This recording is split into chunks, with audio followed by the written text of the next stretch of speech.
Shut up and sit down.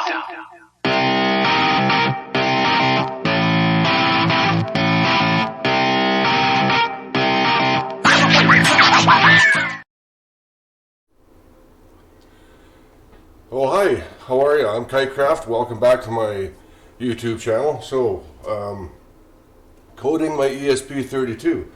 If you are new to my stream, I'm just going to get this set up here for you. Live cam, yeah. Up here in the top left corner, you're going to see the project that I call HardSense. And oh my gosh, I've been dealing with a cold, and it's just coming back. I thought I was going to be happy already, but I've already got to blow my nose again. This is so sad. Anyways, welcome to my HardSense development project. Up here in the top corner, this is what I call HardSenseESP. There is a microcontroller there called the HardSense, called an ESP32 microcontroller. We have a display. It's a 2.8-inch TFT display with touchscreen, and it displays data from my computer. Sensor data, GPUs, speeds and temperatures and fans. Anyways, I have previous videos on what's going on there. Right now we're actually left off this morning by, whoops, let's find the right one there. How's that?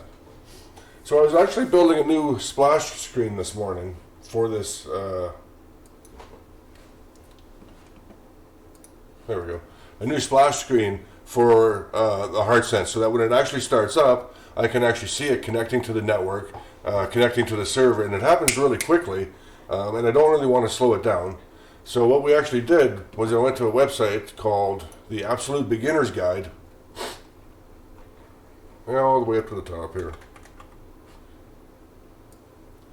This Absolute Beginner's Guide to TFT LCD. I highly recommend you read this site. There's a link to it in my description. And what we did is I left off by saying I wanted to use this as part of my startup screen. And you can see we have some basic code here, which is a really great place to start. And that's where I left off, is we were adding that onto a splash screen, which is the actual startup screen. If you want to follow along for the code, it's on my GitHub at github.com/KiteCraft. I'm KiteCraft everywhere, except on Twitter, I'm KiteCraft1. I'm currently working on branch number 15, splash screen.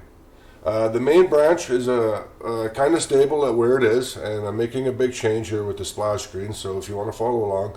The code I have live right now is in fact identical to what that is. In fact, I just checked it in. You can see about 11 minutes ago. Anyways, I really have to blow my nose again. This is really bites. Okay. So let's get a look at what's going on here with my HardSense. So what am I talking about the splash screen? Well, let's take a look. I'm actually going to kill my HardSense server. That's the bit that's running on my computer. And you'll notice that the display suddenly starts updating. The dials no longer work. The net speeds have actually frozen. That's because I just turned off the sensor or the server, and boom. It knows that it's been disconnected, so now we've gone back to the splash screen. And you'll see the network has a green icon on it, so we're connected to the network. And we got the little spinny purple thing, which oh, pardon me. Oh, this cold is really going to get me, isn't it? Now, I'm going to do a quick reboot, and if you watch carefully, it's actually going to start off with a red network.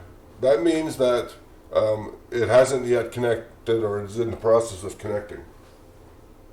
Here we go, push the button. Red, green. That is literally how fast it is connecting to the network. That's not a lie. Even from a cold boot, it is that fast. It is a quick little boot. If we have a look at the splash screen code, alright, I'm going to let you stew on this for a minute. Turn on my server again, and now we'll see, hands-free, it'll just suddenly connect again and start streaming its data once more, and there we go. That's because I restarted the server. So my next step is a little bit more on the splash screen. I'm going to take that network box, I'm going to make a copy of it and move it down, and this will be for the Arduino server box, or for the HardSense server. Excuse me for a minute, this is not good.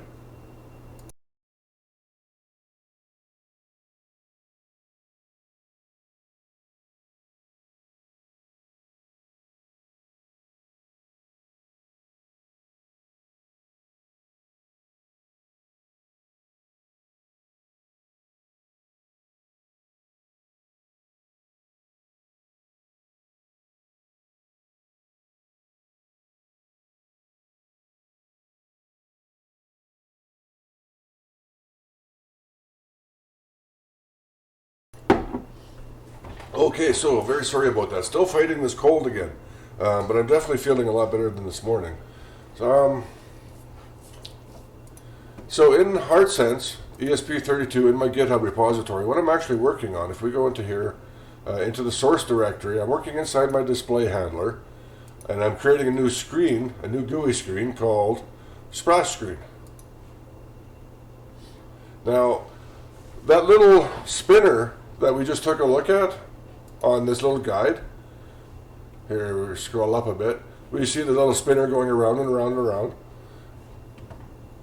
I'm going to kill my HardSense server. So watch below.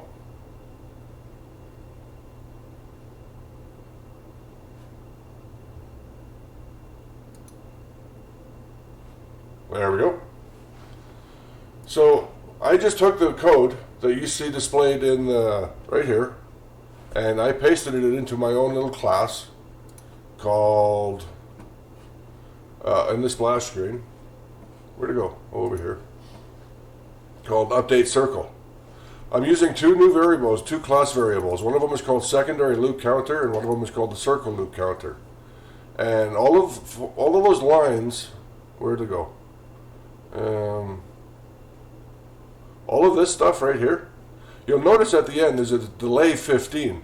So if you actually break this out, it does this TFT call, a delay of 15, another TFT call, a delay of 15. So if you try to run this, it's actually going to spend a lot of time in that big loop, and I really can't have that happening in my display manager. So I've cut it down to actually just one line, and this will actually get called every 15 milliseconds. Where's my splash screen?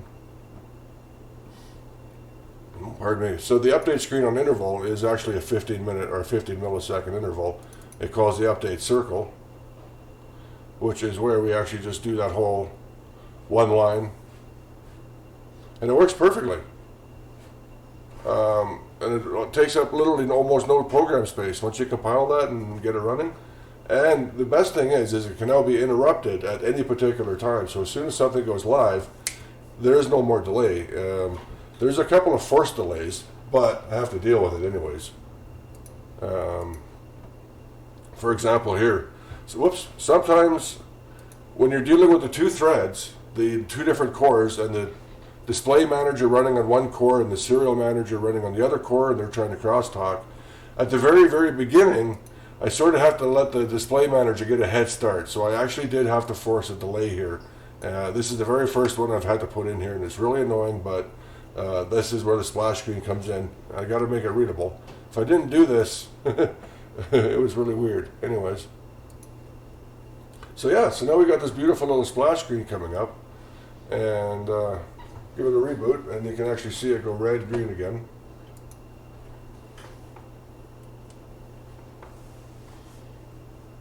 There we go.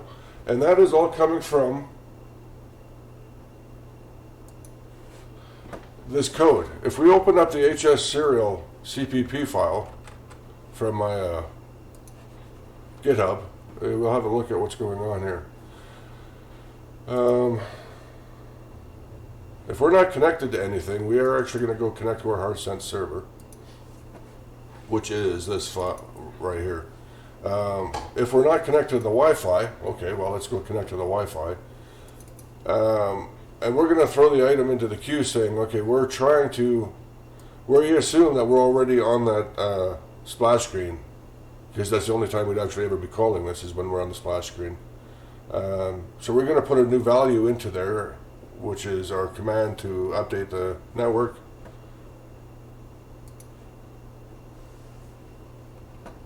And that's where the blue circles come from now. We actually just simply call this one function with either the red or the green, depending on if we're connecting or if we successfully connected, because nothing else is ever going to happen. So we're not wasting any time doing any updates anymore, and it's actually really fast if we switch back to it. So my next goal is to create a copy of that network box, but for our actual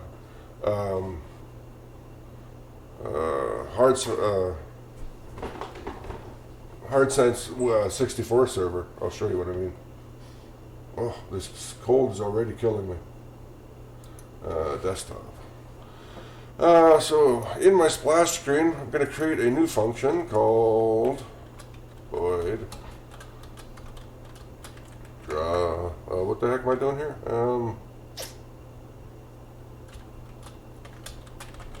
Server connection panel. Whoops.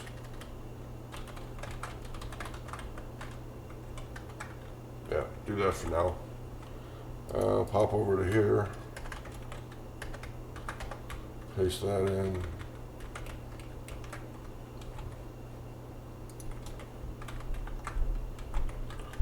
Make a call to that from here. Good. So now that'll actually get called on the when we create this object at the same time the network panel is. That'll get created. And I basically just want to copy the code right from that one as well. So for now, I'm just going to take this.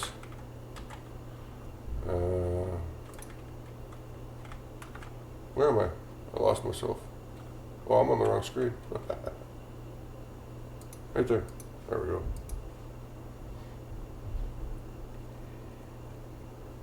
Sorry for scrolling around so damn fast on you. I got lost for a second. There we go. My network connection panel. I'm going to copy that here. I'm going to create some new values for it. This one will be called server.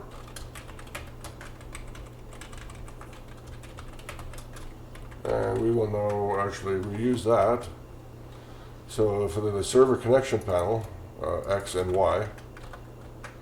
And we're going to move it down. Let's see, the net panel is 40 pixels high. So we need to move this down to, let's say, 80. Yeah.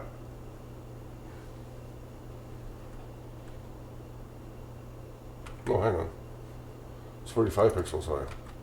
So I want to move this down to 85. And we are going to call it server.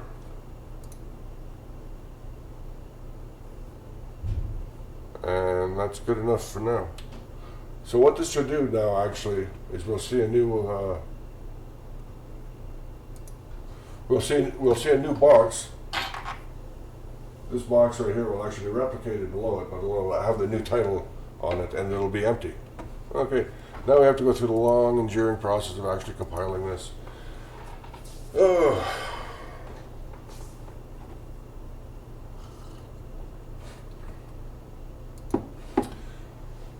So you can catch up on some of the earlier videos about some of the more backgroundy parts, or if you have questions about what's going on. This is actually the third video in the stream, and while this is compiling, once we're actually done with this little splash screen, I'm going to be adding this notification in here. We're going to do a little bit of testing with it in some various conditions, whether or not we've actually connecting to the network correctly, wrong passwords, things like that, just to make sure that it's showing me the information correctly.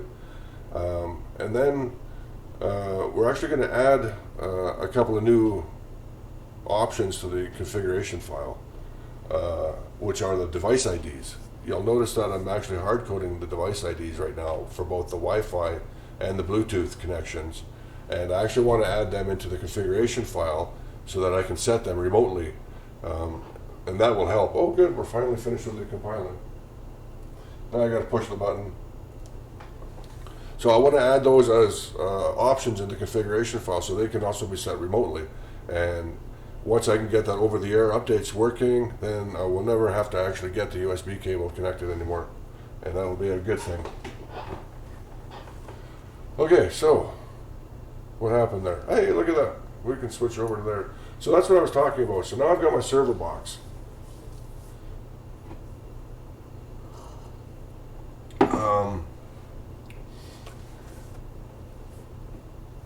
Now, if we pop back over to the code, sorry, I just took a drink of it is just grape juice. I'm starting to see replicated code, and I'll actually come back and I'll refactor some of this later, and just create a single common function for drawing some of this, these panels, and I can just call it with a switch saying, okay, you're drawing the server panel here, or use this text, and they'll reduce the fully compiled code even further. It'll be actually wonderful. But what we need to do now is just add a couple of update functions for the server and port. So do I want to make that box bigger? Yeah, maybe I do. Let's go ahead and make that server connection panel. Well, hello. We'll take it easy.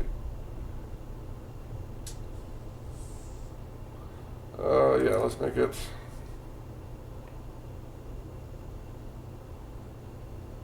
You know what, I'm going to leave it for now. We'll just see what happens. I'm just wondering about it because I want to display the server name : port. So, or do I want to have a server name and a port on the different lines? You know what I'm saying? Yeah, you know what I'm saying. So let's just do this. I got to close that because I don't even know why those configurators are open.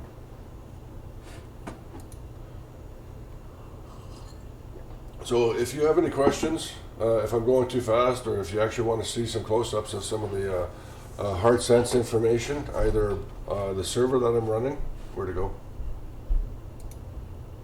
Oh, I killed it, that's why. So if you see the screen go blank there for a moment, that's because I have to give the administrator an approval. When I run HardSense, the Windows application, it has to run with administrative privileges in order to get access to all of the underlying data for all your system sensors. For example, take a look at some of the stuff that's available to be displayed. If you have a newer SSD drive, you're going to see all sorts of information like controller rights, host rights, reads, remaining life. There's even temperature sensors in some of these newer SSDs that is easily accessible. This is a hard drive. This is actually my E drive. This is so this is an old SSD. It doesn't actually have a lot of sensors. In fact, it's just got the one. But a newer SSD has, there's like almost a 10 or so sensors just on the brand new SSD. It's pretty cool. A lot of stuff going on. But anyways, where was I? Okay, so if we have a look, it's actually connected now. So it's streaming all that data. Now, we come back to my splash screen. We want to fill in, we need two more functions to actually have connecting void update. How do you spell that? C-O-N-E, connecting to server, string, server ID, and void update connected to server, string, server ID.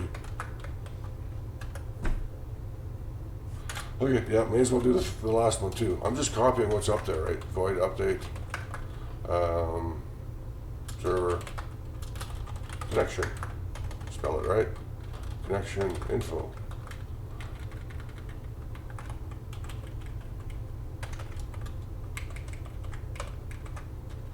Server ID, okay. Go to the end. I'm just going to, no, wait a minute. I've already done the first one, so just copy those, pop down here. Delete, delete, delete, and delete, delete, and delete. Are you following along? Is this like, am I going too fast for you? Do you have any idea what I'm doing? I hope so, because this isn't really an instructional video. This is me showing you just having fun with an ESP32 and some really cool touch technologies. If I haven't shown you that, if you're new to watching this video and you haven't actually said anything, let me just show you something really quick. This is a lot more than what you're seeing here, because I can go ahead and do this. Oops, touch on the panel. There's multiple screens going on here. Oh, I cached it.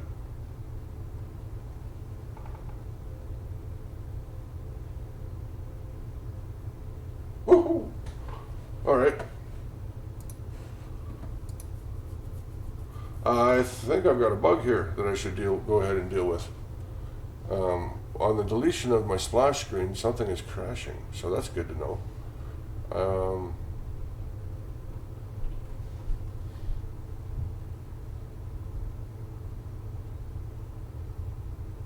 I don't think I need to actually have anything. I'm not creating anything.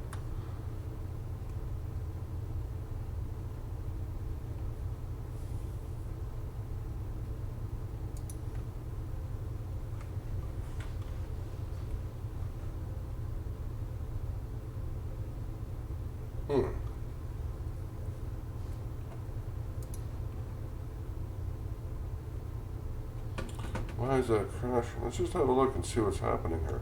I should look at my backtrace and see what's going on. Error, panic, exception was unhandled. Yeah, which one? What exception? What did you accept on? You were very unhappy about that. Oh, wow. So something crashed. Why would it do that?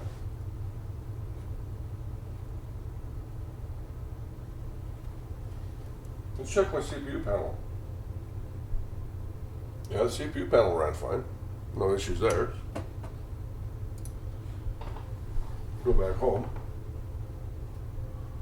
Yeah. GPU panel.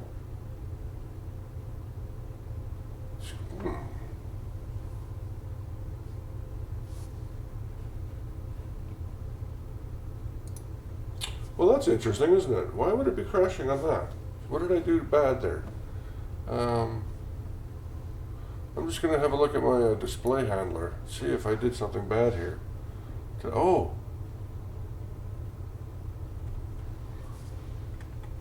I was messing with something, and I think it might have been that. Okay.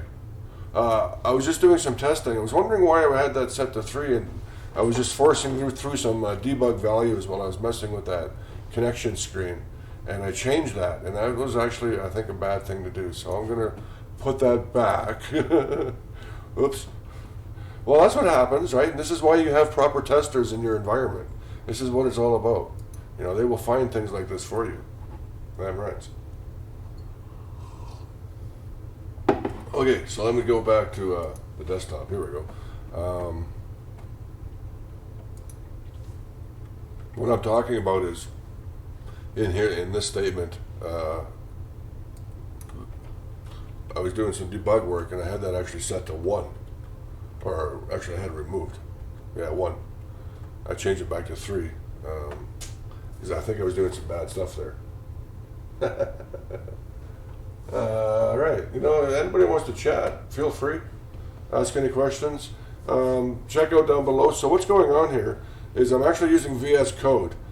Oh, something bad. I'm using VS Code to do this programming on this ESP32 microcontroller with Bodmer's TFT-E. And I'm throwing this. There's so many stupid little acronyms in this hobby. You know, it's kind of hard to discuss stuff like this because, oh my God, everything is a bunch of letters and numbers. I just realized that. Like, you know, that's frustrating with all of that, trying to actually talk about that. You try it. Okay, so there's a display, there's a microcontroller, there's some code. It all has a bunch of letters and numbers. Okay, give me a second. I want to find out what I'm breaking here. What am I doing here? Yeah, I didn't do anything here. Splash screen? No, it's breaking on my game screen for some reason, but it's because I'm doing something bad. It's on my splash screen is new.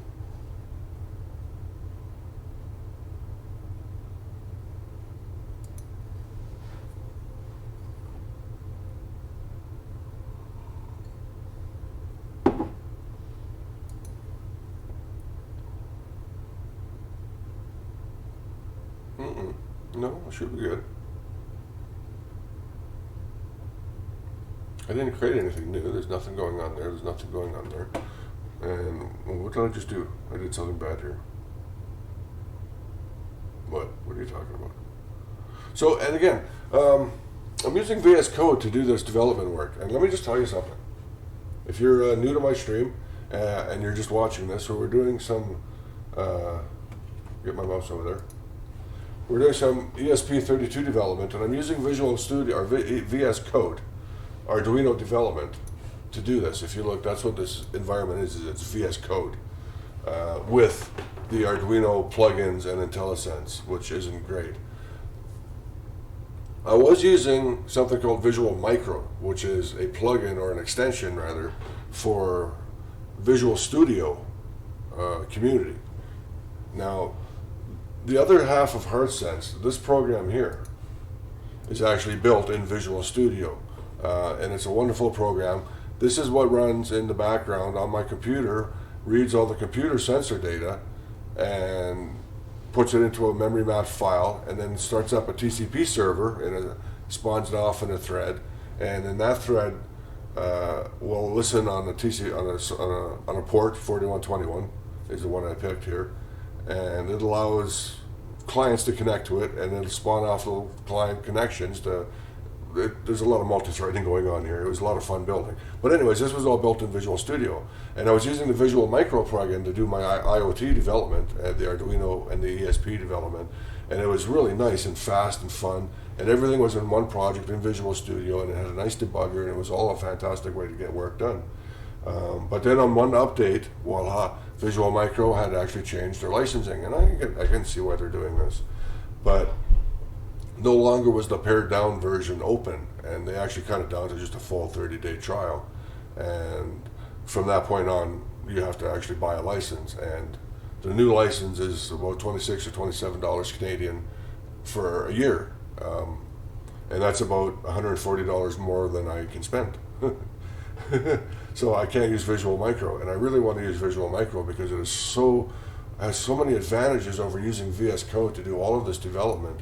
Not just but it's just the debugger. It's faster to actually do the uploads. It's easier to use because it has all the options. It's fantastic. So if you happen to go way down below in the bottom right corner of the window, you'll notice my bug down there has a couple links if you wanted to. I'm still working on my Patreon tiers, trying to get some ideas of actually what to do there. I'm thinking of maybe doing some Patreon tiers or some personalized coding sessions.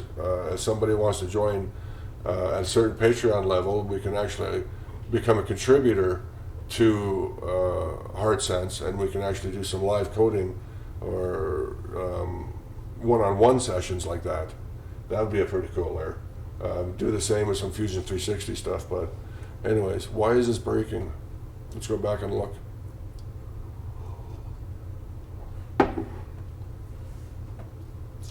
Oh, did I do something bad? Oh, you know what? I wonder. Hang on, let me just look at something here. Where's my, what's at the top of this? 72 sensors. Yeah, that's interesting. Is that all of them? Let's just give this a bit of a reboot. Okay. Come over here. I'm going to clear this. Whoops. Switch over to my serial monitor. Clear it. Make sure that auto scrolling is on. Press the button. Oh, it's not connected.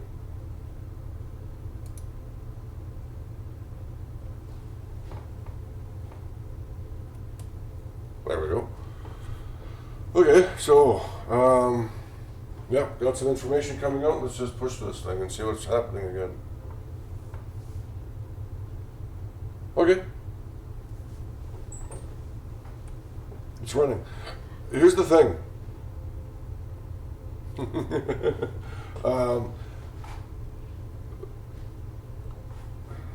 Sometimes when this starts, depending on how your computer's feeling at that particular moment in time, it might miss a sensor. And I don't have a refresh in here yet. And for whatever reason, the policy manager, however that works in the underlying Windows operating system, won't give me access to won't give the program access to some of these actual sensors. So you'll see a total available sensors. Normally for me it should be around in the low 70s, but I think it is in fact 72. But sometimes when I load this up, it'll actually be, for whatever reason, it'll get stuck in the low 40s. And I can never figure out why, and I actually have to do a full reboot to get all of my administrative privileges back to do that. And it doesn't always drop down to low 40s, but if it is in fact missing a sensor, the point of this is that I don't have full error checking happening on some of these update screens. So if we looked at the game screen, which is the screen that was crashing, some of these updates that's going on here, we're just adding the data out to the request. I'm saying, hey, give me these sensors. I'm not checking for any sort of, hey, they exist, are they actually there? I'm just saying, I want the data from this sensor, and I want it keyed in to this key G, and I want this sensor data keyed into this key H. And then I use it down here. You'll notice I just have this big old case statement, and I'm pretty much just taking the values, and really the only actual check being done is this little value right here, this 3. And it's a poor check indeed, because this is what happens when I put it to 1, which is what it should be. Length shouldn't actually matter, technically speaking here. It just shouldn't be null. And it should be, length should be, so 0, it should not be null. There shouldn't be weirdness like that. But other than that, it shouldn't have to check the length of it. But I do. And I don't have enough proper error checking, so I think that's why it was breaking. Yeah, see, now we're on golden again. There's some errant... So my point was that if some of these values come back and they're actually not existing on the other end, when it hits this particular part of the code, it just crashes because it assumed this existed, but the HardSense server itself doesn't have a record of that particular sensor. So it's streaming data back, but it's got this empty key, literally a null key. But hey, it says, okay, well, you wanted it, but it doesn't exist, and I'm just using it. I'm not actually checking that it's a valid key. I'm just going, hey. So that's something to work on. But that's what I was crashing. Okay, so now let's get back to work on that splash screen. What I wanted to do, I'm going to kill my HardSense server. I'm going to go into here, right-click on it, and click on exit. That's the only way to get rid of it. Now you're going to see the updates stop. The data has stopped moving on the sensor, on the display, and then boom. Okay, so we've got a green star side. Now we got to have that server in there. Here's what's going to happen. Okay, do I have I just created all of these functions, right? Did I actually create them in my CPP file? Yes, I did. Now, I've got some stuff going on here.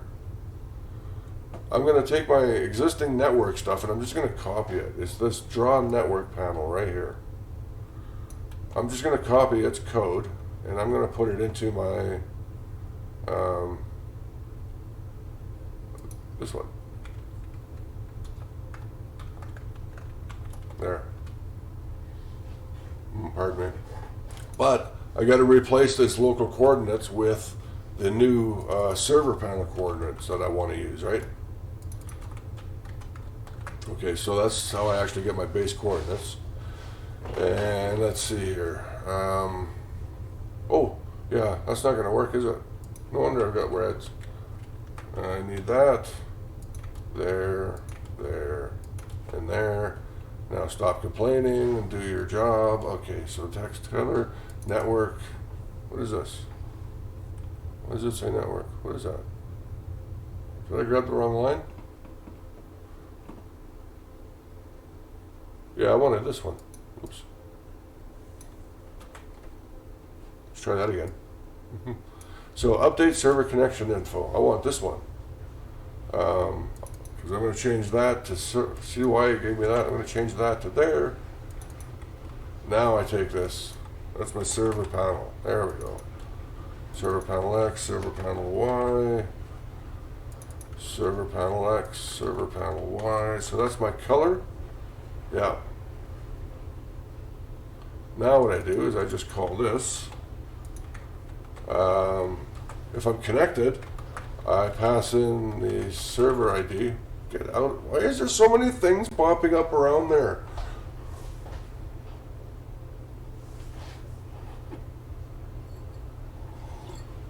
You know, you're trying to type. You just want to type. I just want to type. But, you know, it's got to get, hey, are you going to do this? Do you want to do that? Do you want to do this? Do you want to do that? I'm going to figure it out for you. We're going to, just give me some room to type. I can't even see what I wanted to type. Go away. If I click there, I wanted this value. Okay, server ID. Thank you. I'm just going to copy that in there. And I needed a color. So this is connected to, so this is going to be success. I need this to be green. And then over here, I need this one to be red. So what it's going to do is it's going to just call down to this function. Connecting to means, you know, I have it connected, so it's red. Whoops, TFT red. So it comes down here, sets its little themes and colors and its locations, all based on my X and Y coordinates for that server panel, which is the same place we're drawing it. And but it's all this right here, fill circle. So if we're connecting, we're going to draw a red circle, and once we've connected, we're going to draw a green circle. And that's really the magic of all of this. Now what we need to do is, if we go back up to the top, to my little code here, so D equals server connection, no, wait a minute. D should be connecting to, well, I got it right there. C is already in there. So D should be server, why can't I spell that word? There are so many connection, success.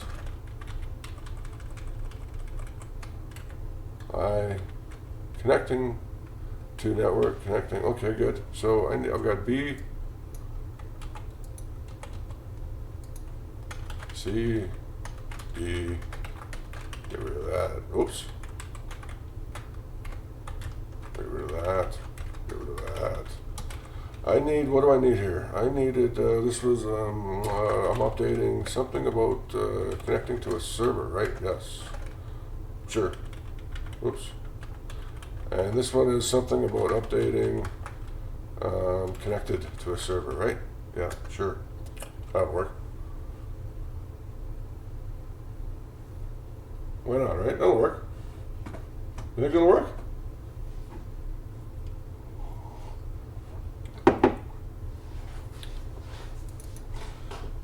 So when I dump an item onto a particular queue, the display manager does this little magic in the background, and it knows that this is the active screen because it's got the handle to this, and it knows that this update screen through that interface file, which is that functions file, this one, right down here, it's called splash screen functions. So that's the interface file between my display manager and the actual screen.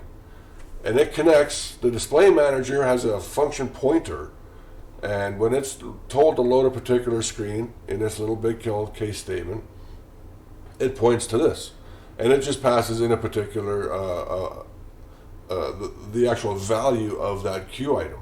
And that Q item structure is just a key and a value, and the value is a particular string. I think it's a character array, actually. So now we end up with it here, and now we actually split it off. We have a look at, we create a whole new local variable to this. It's local to this function, because messing with this causes, you don't want to just, when you're dealing with strings, they're dynamic.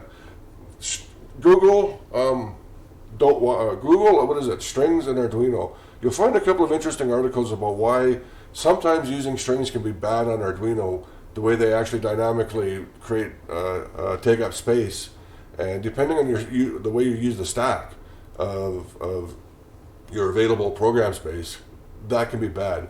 But the way it's used here in my display manager at this level, I'm trying to take that into advantage, because this really is going to be the top of the stack layer.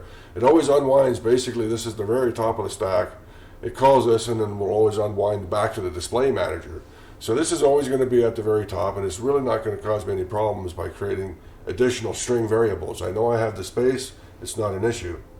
But I try not to do this in earlier levels. In fact, earlier levels, I'll always try to use a character array or a character pointer. But that's a whole different world.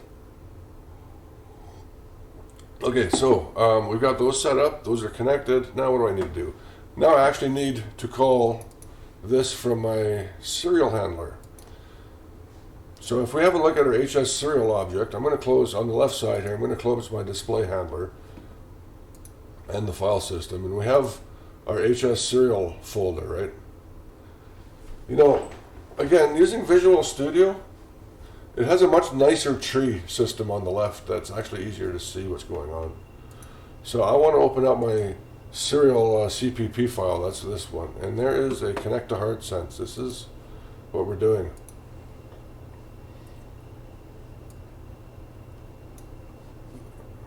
This is our entire connection. Now, if you're familiar with Arduino, you know our main loop and our setup.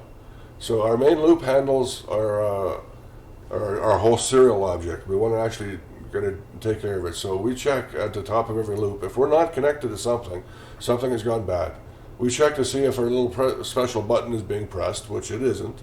So we go here and we say, okay, connect to HardSense server. Inside here, now this is when we first start up, it's going to set up a little bit of our variables in our setup, and then we throw up our splash screen. And we give that core 0 process time to spin up. We want the display manager to spin up.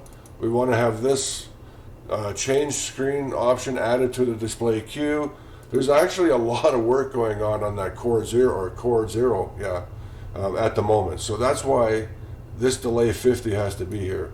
If we actually jump right from here into the loop, it's too fast. The display manager kind of decides that once it hits the point, it actually throws away or adding a couple of the next items that come in, because the display manager recognizes when items get a little old and it'll throw them away. Yeah, so you got to slow things down sometimes, but I can fix that. Any questions? No? Okay. So what am I doing here? We got that. So now we're in here connecting to the HardSense server. This is inside the serial object, connecting to HardSense. So the first thing it does is it looks to see, are we connected to Wi-Fi? Now, if you first powered on, it's not connected to Wi-Fi. So it just double checks and says, okay, well, you know what? I'm going to make sure this value is false, because this flag is used elsewhere. But the actual interaction with Wi-Fi is constrained to the serial object, while this variable is accessible to other objects. And so we want to make sure that it's false. Handle Wi-Fi connection, that's where we actually, because we're not connected, we have to connect. So this is where we actually first use our splash screen. We actually assume we're already on the splash screen, so we're sending an A. Now I'm going to copy this, and I am going to stick it down here. After we successfully connected to the Wi-Fi, we actually throw one on here that says B. Now here's what I'm talking about if you haven't been following along. B, which is my update screen, if we go back to our serial object, you can see we're adding an item to the display queue. And it's an update value key. We're saying to the display, whatever you've got, I'm going to give you a new value to the display, and here's the key for it. So the display manager does its magic and says, okay, it throws it down here until we get to the key. And our key B is that we actually just run that function with whatever string we passed in, which in this case was the SSID. But here we want to do something different. Now, I'm probably going to have to delay this. We want to have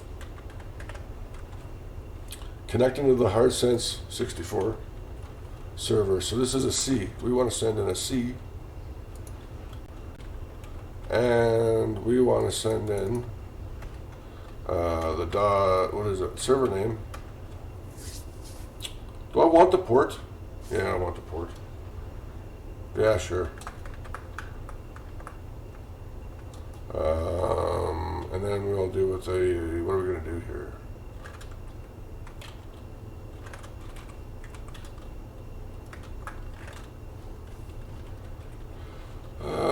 HardSense settings dot port.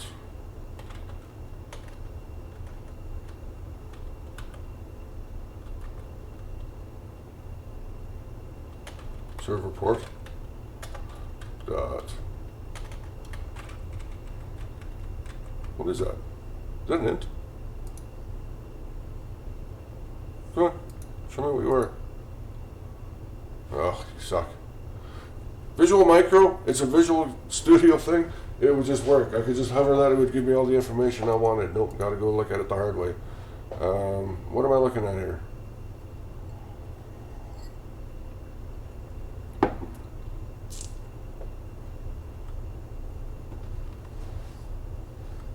HardSense settings. Oh, that's in the file system.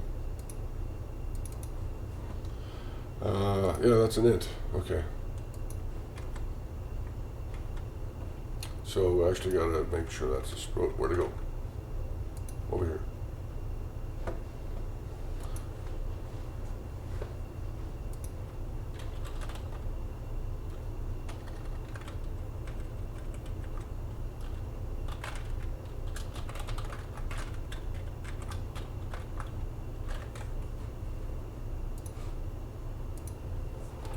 So I don't get paid by Visual Micro. I'm going to talk because every time I have to compile it in this VS Code, it takes forever. I don't get paid by anybody. I'm not endorsed by anybody. I don't know what I'm doing. If you have a disagreement with what I'm saying, go ahead, chat. Tell me what you think is going on. But Visual Micro really does make this a lot easier, and I'm always going to complain every time I have to build about it. But anyways, with this HardSense project, the next step I'm going to be doing, once we actually get the server boxes, we're going to add I was talking about earlier how the device IDs are actually hard-coded. So if we have our look at our serial object that we're working on, we can see right here, set host name is in fact hard-coded. This is the network. What did I do here? I did a bad thing. This is what it's going to show, what this device shows up on the network as. And there's also one for the Bluetooth. If I go into the handle Bluetooth, you'll see that it says BT serial begin, and then it's hard coded to use ESP1. I want to put both of those into the configuration file so that they can be actually just set in from the configuration text file that's on the file system, and that way they can actually be set remotely as well, and that'll make life a lot easier for me. Now anyway, something broke because I suck. Now if this was Visual Micro, I could just double click and it would go straight there. It doesn't matter what tab I'm on, it would just go there. But now I have to do it the hard way. HS serial CPP, yes, line 209. What the heck is 209? There it is, thank you. Oh, what's going on here? I knew I did something wrong.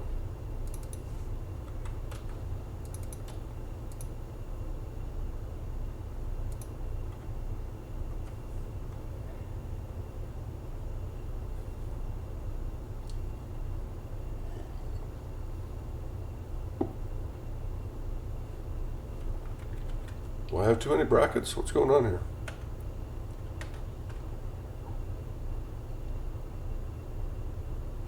Oh, I need a plus sign. Okay, I think that got it right. Okay, yeah, I think that fixed it. Let's try this, go back over here, push the darn button again. Let's get a close-up of what's going on under my little box here. So, I'm really looking forward to actually getting to the design that I'm going to be able to put all of this little components in. If you haven't noticed yet, there's also this little thing over here. This is actually, this right here is actually a volume encoder. I can actually use it to control the volume on my computer. So the ESP32 is capable of sending data back on that same Wi-Fi connection to that same TCP server. What the hell's going on with my build environment here? Off. Still building. Okay, good.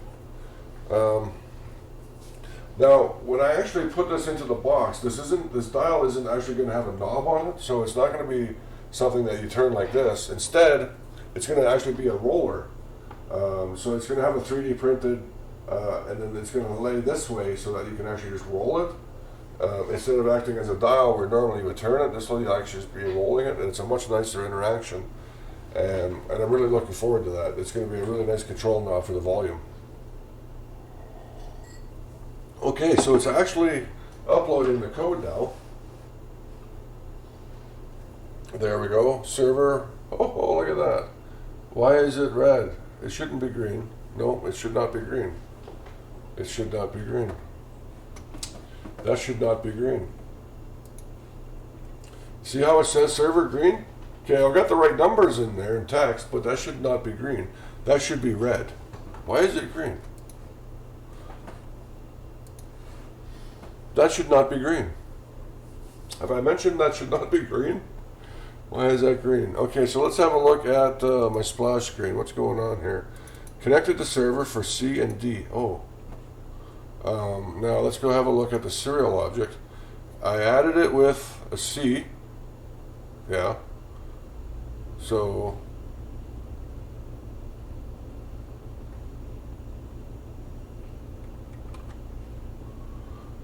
oh, see, connected to server. That should be connecting.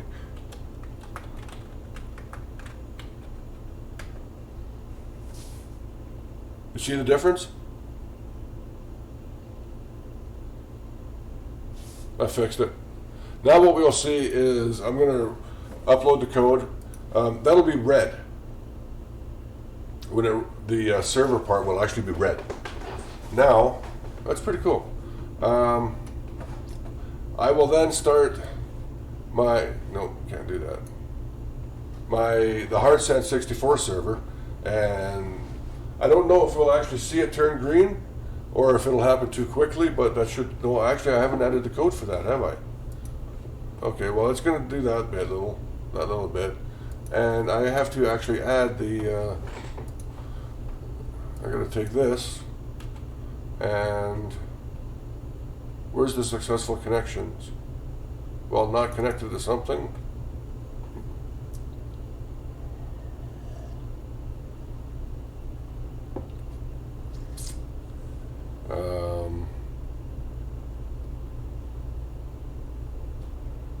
Where am I going to put the success? Oh, new socket. That's where. Is it? I have to push the button, don't I? Yes. Sometimes you have to push the button. Sometimes you don't have to push the button. It's really annoying.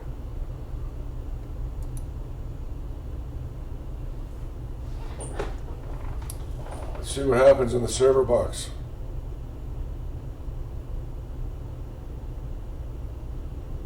Nice. That is exactly what should be happening. So we've got the spinner going, letting me know that the HardSense ESP is alive. It's not stalled, so there's nothing going wrong on the actual box, right?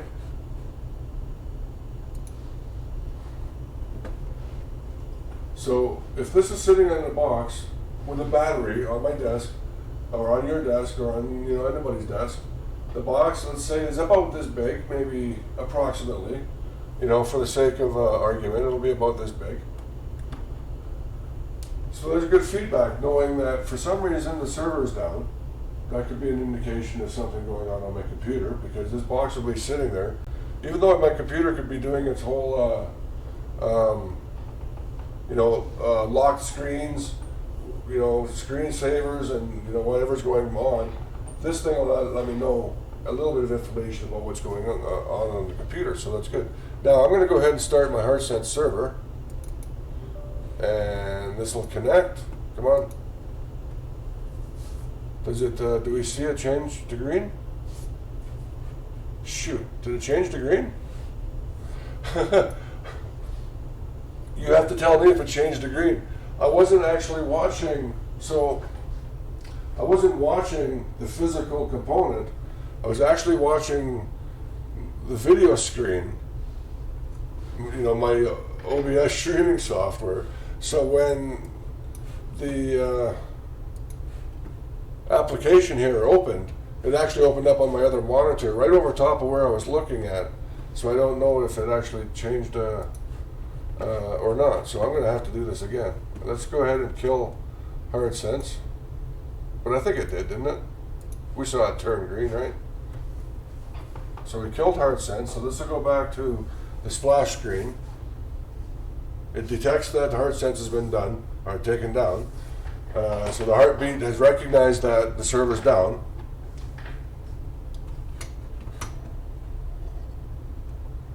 Now, let's, I'm going to turn HardSense back on, and I'm actually going to stand up and watch this, see what happens. Do we actually see it turn green before it launches onto the home screen?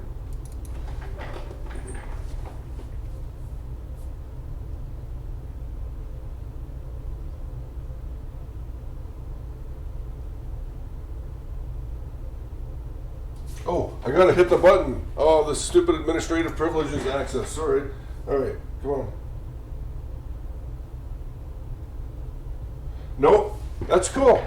That's cool though. It is so fast. But did I actually add the option for it yet though? Hang on. Am I cheating myself?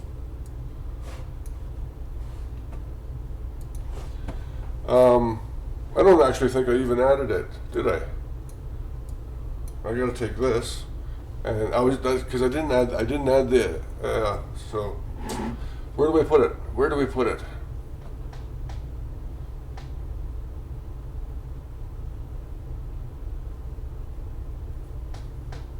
I gotta put it in the new socket request accepted, that's where. Because this is where we actually request our access to our data stream. So this is where we know that's going on. This is where we actually change the home screen.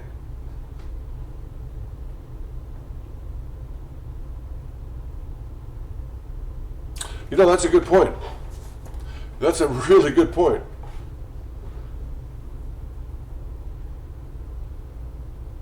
You know what? That's a really good point. I don't need to have a green flag for the server connection, because if it's connected to the server, it's on the home screen.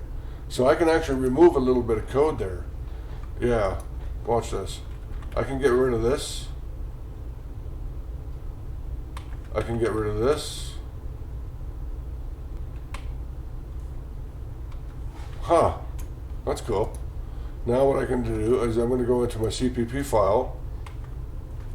I'm going to take this code, which is going to be the generic code. I don't need that function anymore, so I'm going to delete it. I don't need this function anymore, I'm going to delete it. I don't need that anymore, I'm going to delete it. I'm going to replace it with that other code, and I'm just going to replace this with red. So I don't need a D anymore, so I'm going to go back up here to the top. I'm going to remove my D key, don't need that. This doesn't exist anymore. Oh, get rid of the break statement. So here's why. Here's what I just did. I'm going to go ahead and I'm going to kill my HardSense server. And you're going to see it pop back to the splash screen. Ready? 2, 1, there we go. Now, it's connected to the network. I know that, right? I just manually killed the server. So that's why we see the red on the server. Now, all of that code that you saw me just remove, all of that code, there was a little bit of option to turn that green the way it works with the network. But it doesn't ever have to be green, because if it was green, I would be on the home screen. So we're never going to see it turn green. So I removed all of that extra code and the functions and all of that, because now I don't have to compile size anymore. And yeah, perfect. Because I don't ever need to be green. You know you don't need to be green, because when we get the new socket request, whoops, right here. When we actually get the new socket request accepted, this means that we've actually connected to the server, the HardSense server. The HardSense server has said, yes, okay, I like you, I'm going to let you talk to me. And it says, yay, okay, start streaming some data, please. And then I'm going to say, here's my home screen. So where am I going to bother to put an update command to flip that to green? Because in order to actually see it, I'd have to put a delay in here of at least 20 milliseconds. And it's like, why bother? Remove all the code. So yay, look at that. Now watch this. I'm going to go ahead and start my server. Yeah.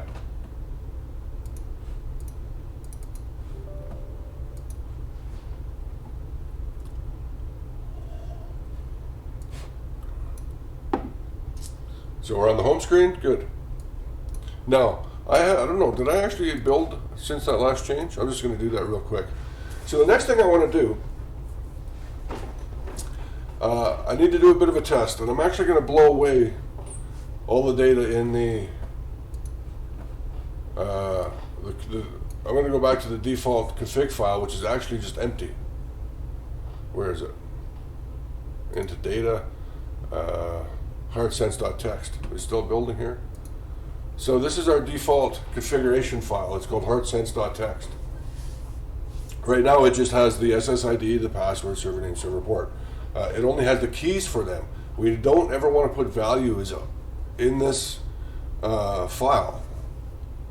This file is actually uploaded to the ESP32's SPIFFS file system, and it's only ever used there. So we always want to, but we want the keys here because it just lets us know what's going on. So I'm actually going to upload this file again, and it basically just it's a way of clearing any data, taking me back to a starting point. So push the button. Okay, so that's uploading again. Now what you're going to see is it's still going to work, and it'll be just fine, right? Yeah. Let's go.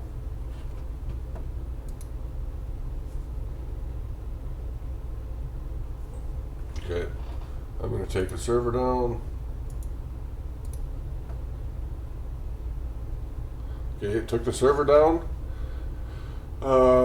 You can see the data has stopped streaming, but of course the time keeps running. Okay, so we're back to that. Start the server.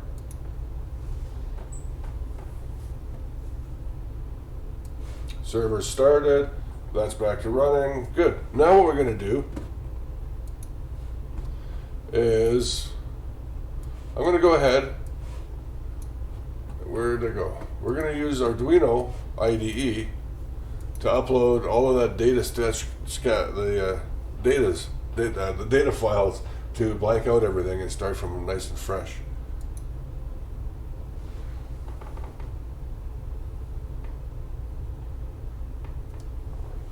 So now what we're going to see when this thing reboots,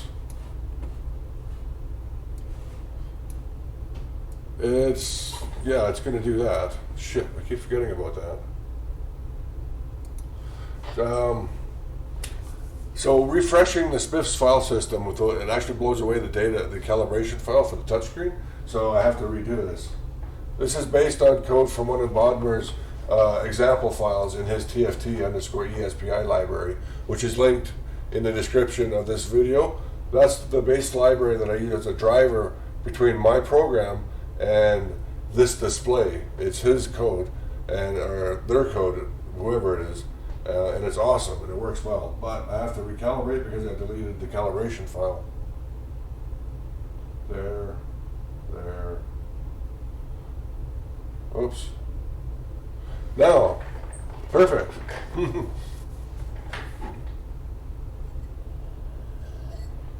That makes perfect sense to what we should be seeing, right? I blanked out the data. There is no more data there. Good. So, I'm going to go ahead and put it into Bluetooth mode. I'm going to press and hold the button here. Look below. And restart it. By pressing and holding that button, we go into the Bluetooth configurator mode. I should have had this open. And you can see we don't have any data there. Now, back here on the ESP, the HardSense software, the server, go to my Bluetooth configurator. I'm going to connect.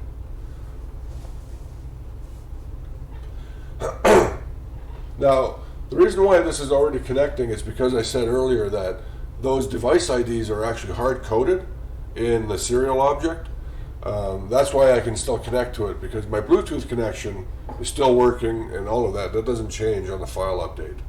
And it's not going to, because we're going to do something interesting coming up. But in the meantime, I actually do have to set some data here. So STAR star side. I don't know what my password is. Hang on. Bear with me.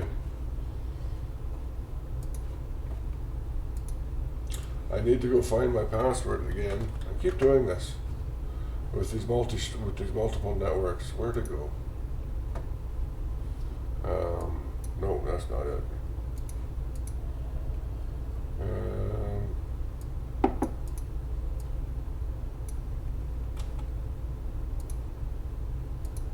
Whoops. Okay, what am I doing here? Putting that in there, that in there. Update my network info. Now we're going to see it go all wonky for the text, isn't it? I don't know if that actually worked. I don't think it did. Try that again. Should be updating here. Why isn't it doing that? Okay. I'm just going to get out of there. We'll do this again.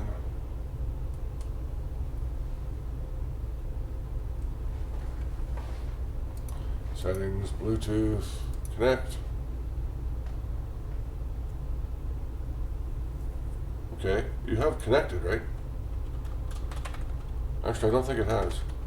That's another bug I'll talk about in a minute, if it really is happening.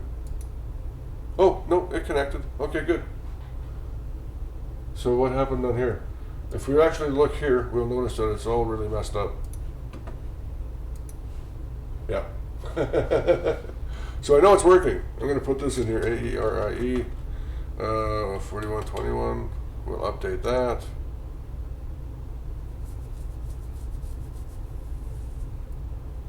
Come on.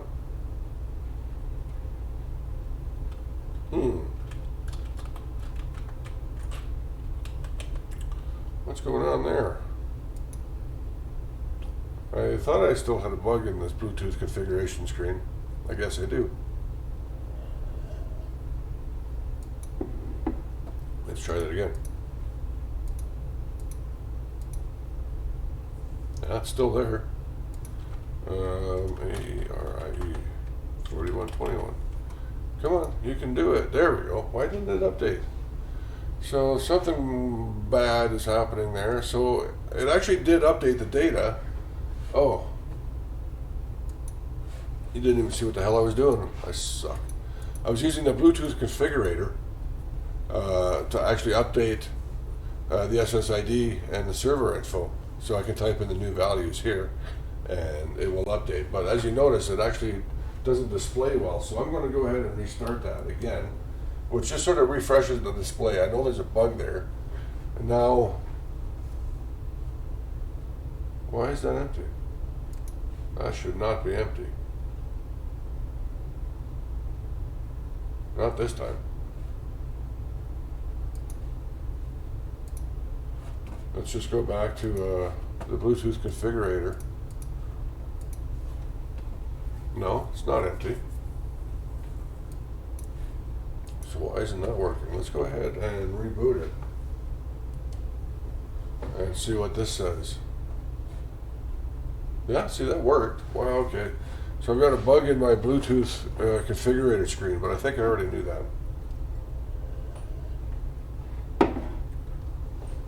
But anyways, we can see that it's all working in all of those various configurations, and I'm quite happy with the way it works. Let's go do that one more time.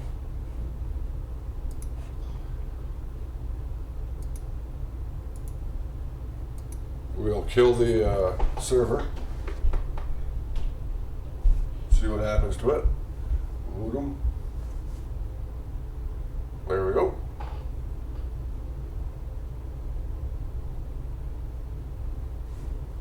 Now we'll run the server again.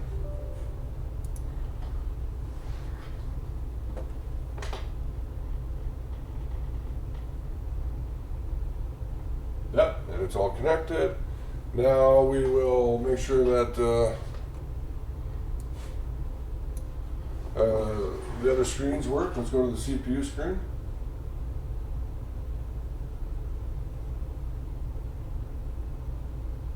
Yeah, I figured that calibration file messed up, so I'm actually going to go ahead and recalibrate this.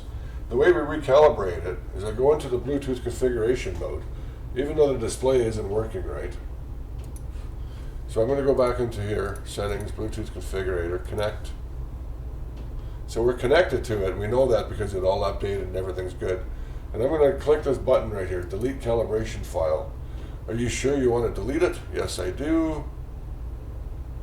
So now that will have deleted the calibration file. So the next time I boot this, I have to go through that calibration again. I want to do that because I know this particular touchscreen actually is a little bit problematic. So I'm going to actually remove it and put in my good screen. Here's the thing, these are cheap off of eBay, you know, but buy a bunch of them because they're not going to be the most awesome of quality, and I think one or two of them actually have a problem. So I'm just going to replace it with this one, which I think has a better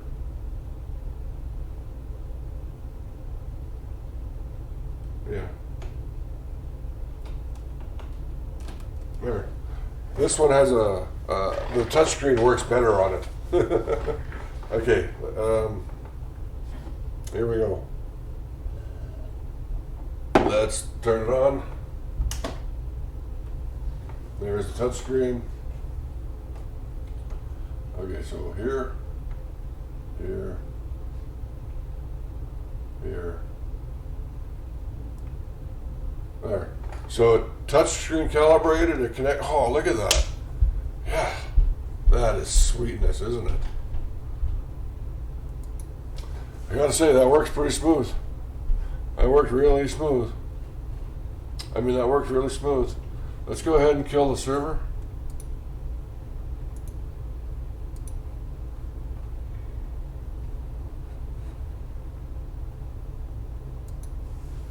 We'll see it go back to the splash screen. Beautiful. Absolutely beautiful. Start the server. Server starting. Server's up and running. Oh, look at that. Beautiful.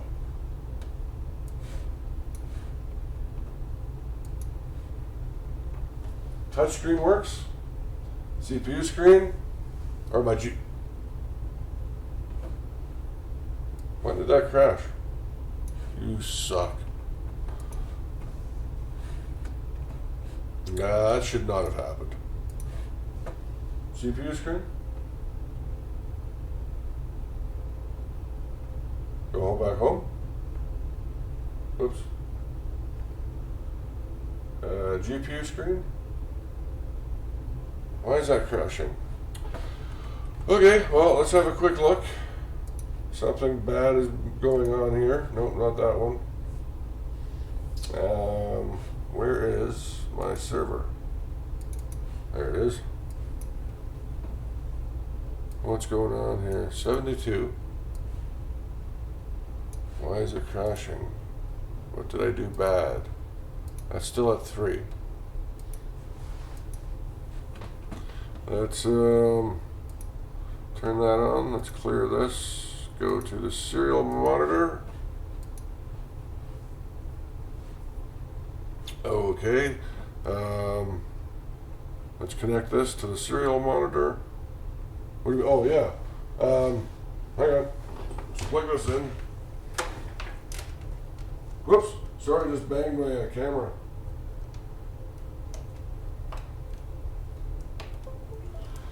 There. Now let's connect our serial again. There we go. Connected to the Wi-Fi area. I'm going to clear it. We're going to push the button, go through the whole reboot sequence on it. Look at our output that's happening down here at the bottom. Good, we're all connected. Now let's see why it's crashing.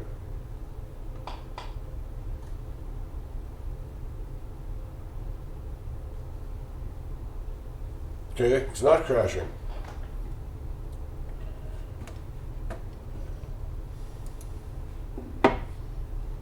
Okay, we have a good game screen, home screen, CPU screen.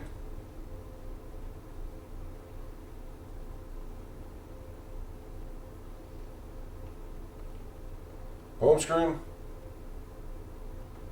GPU screen, home screen, GPU screen. I'm just going to keep saying this until somebody types something. Home screen, GPU screen. No, I'm kidding. Okay, but it seems to be working. Home, CPU, home.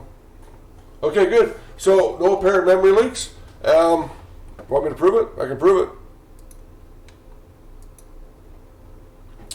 it. In the display handler, if you're ever wondering what's going on, let's say you're using this, and you're wondering, do you have a memory leak? You're going to notice down here in the run command, where's my run command?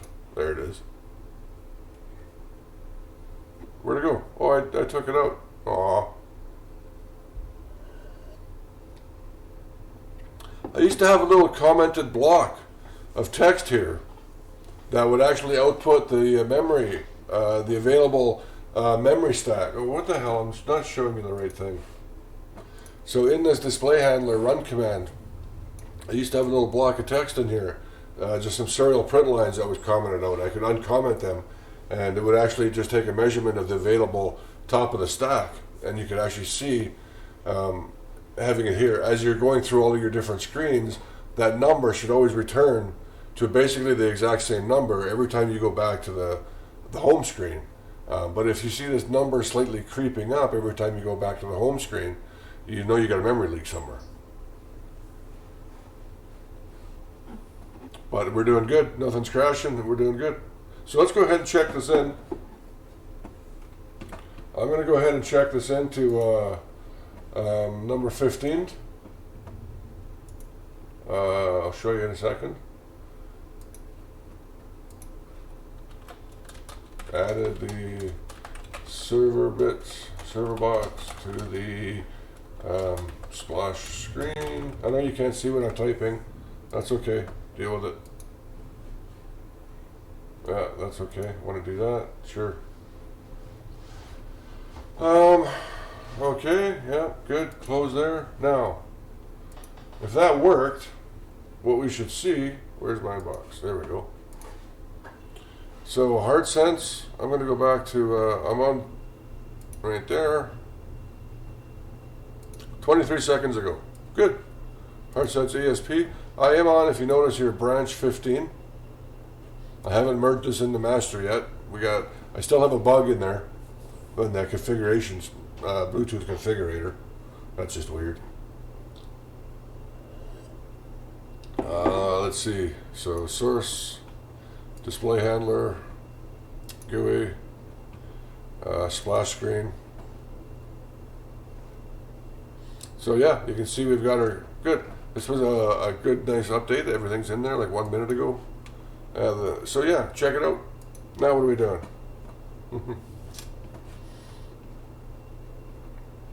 I really should try and figure out that bug in the configurator. But you know what? I think I'm happy with this splash screen at the moment. Where is it? I think I'm happy with the splash screen, the way it's working. I really am. I'm going to go ahead and kill the server. So we're going to see the splash screen and see the data stops because the server's dead. Now the heartbeat is just going to double check, and there we go. I think I'm really happy with this. So you know what?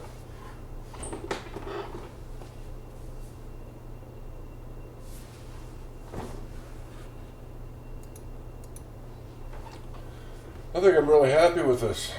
I think I'm going to go ahead and merge this back into master and then create a new branch to fix that Bluetooth configurator screen. I think that's a good idea. So this splash screen is basically done now. That was a fun build, doing that whole screen today. Getting this spinner working like this is a beautiful little system. I love it.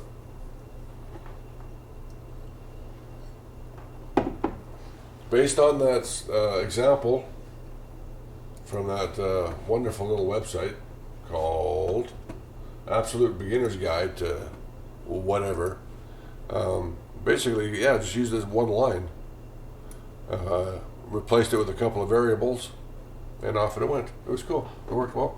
Look at that spinner go. Spinning, spinning, I am the spinner.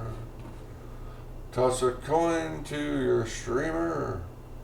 Oh, valley of plenty. Okay, yeah, wonderful. I'm very pleased with the turnout of it. Very pleased indeed. Indeed, I am pleased. Okay, yeah, I'm convinced. I am going to go ahead and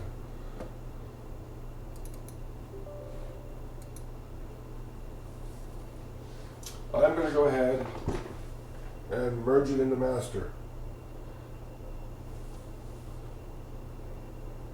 GPU screen or the game screen? Damn it. What is going on there? I wonder.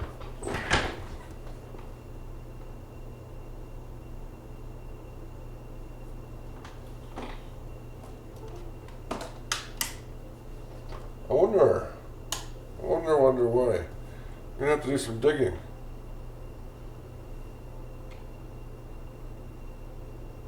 Okay, so that's crashing.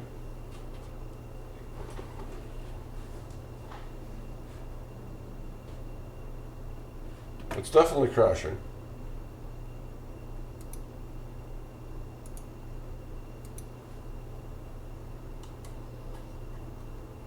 Yep. Okay. Turn this off. Go ahead. Do this thing. Okay. Turn it off. I'm gonna start my HardSense server. Let's see, it should have told me what, 72 sensors, right? Yeah, that's good. So I've got my HardSense server running, 72 sensors. Now let's turn this on. Okay, go to my game screen.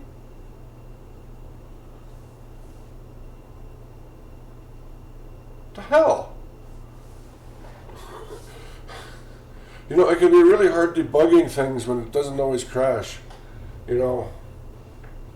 So as a tester, I write defects to give to developers, and they always come back and they, you know, it's one of those, oh, you know what, it works for me. Ah, it crashed. All right, good. Let's go ahead and hook this up and see what's going on. Now, if this was Visual Micro, I'd have an easy time with this. But this is Visual VS Code, and I'm not going to have an easy time with this. All right. Let's serial monitor. No, on, clear that. Is it actually connected? No.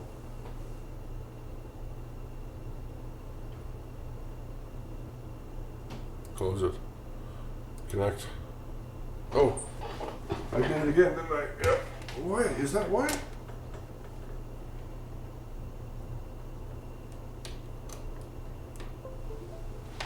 Is it just not crashing when it's plugged in onto USB?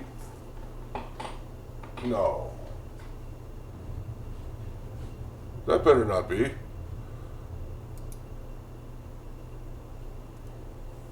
So it started.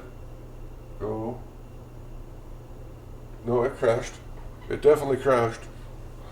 Alright. Do we know where? No, not a clue.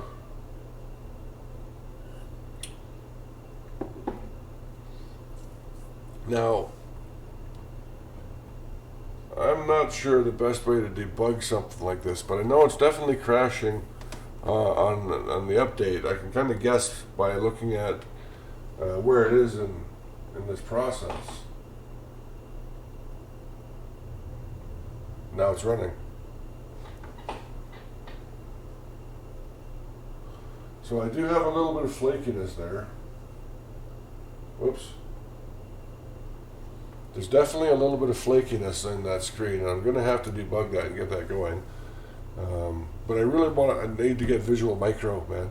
Using this VS Code to try and do some of this stuff is really painful. And that's how little bugs like this are creeping in, you know. You switch from a development environment that you really like and is comfortable with and has some really great tools to something that you kind of have to relearn. Boy, it's a challenge, isn't it? So I don't know what's happening there.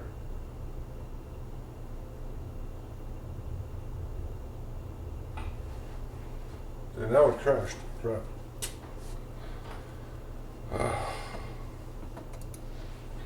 That's not a good condition to be in.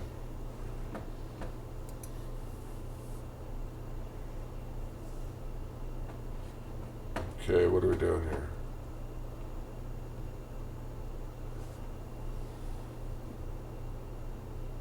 Where's my serial object?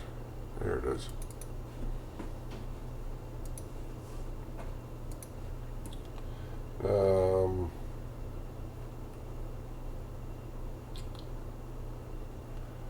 No, I don't think it's in there. I think my new screen, I'm just doing something bad here. I'm leaving something out hanging. Like, what the hell is with this?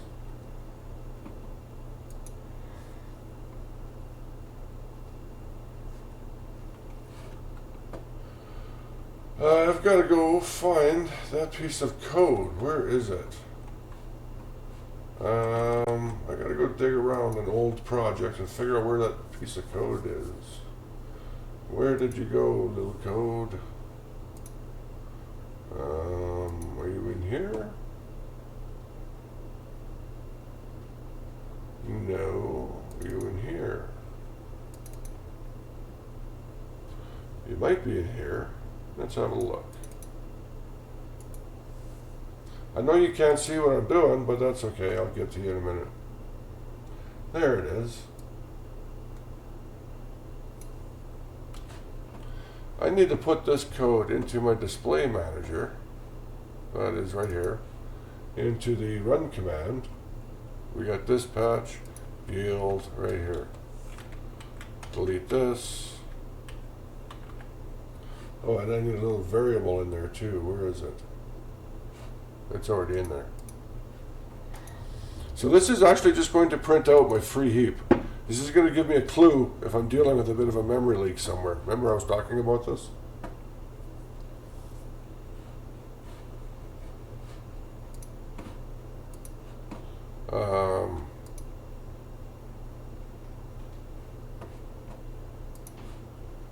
There we go. I'm going to let that compile, and I'm going to go get a drink.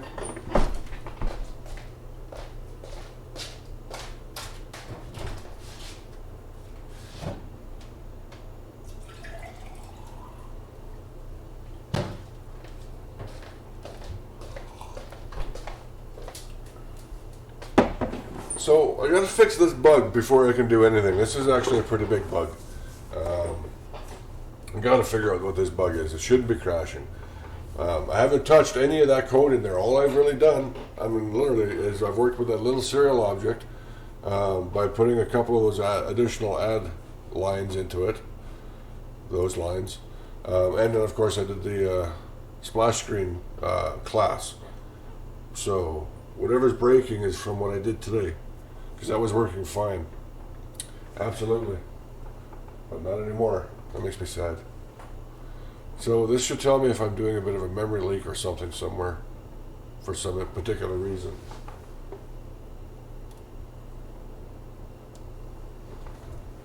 It shouldn't be. I don't see that happening.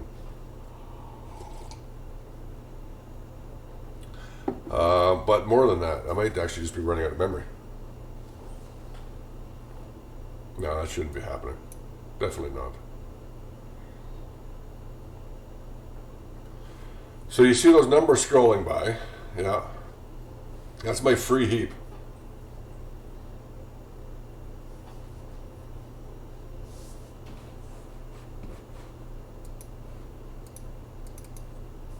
Okay, good. Now I'm going to go to the home screen, or to the CPU screen. So that's strolling at, what was it, 90,352. Okay, we're down to 64, yeah. Now when I go back to the home screen, it'll go back to 9352. Or maybe just a touch higher. Or lower, 9296, okay, good. Now let's go to the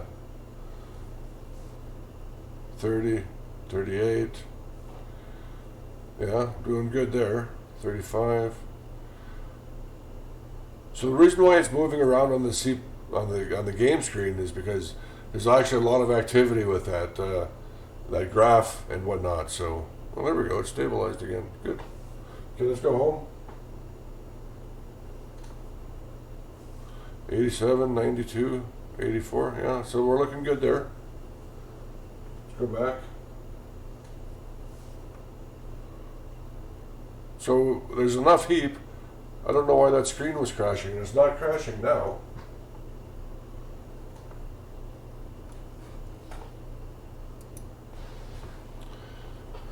Let's have a look at our loop.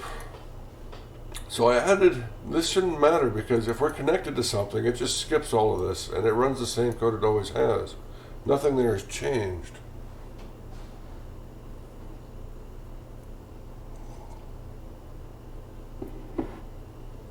What's going on there? Some nice little, interesting. Why did the memory drop like that?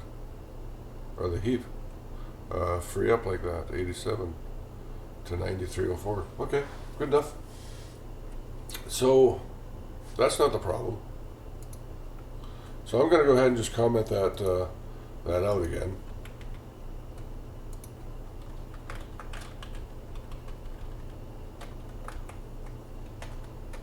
Oh, that could be the problem.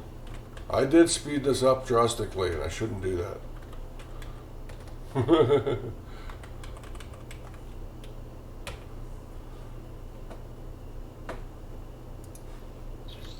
Yeah, let's just do that for a second here. But I wasn't getting any, there was no kernel panics of any type. I wasn't getting any guard dogs, or whatever the hell that was called again. So I should have been good. Anyways, just going to recompile this.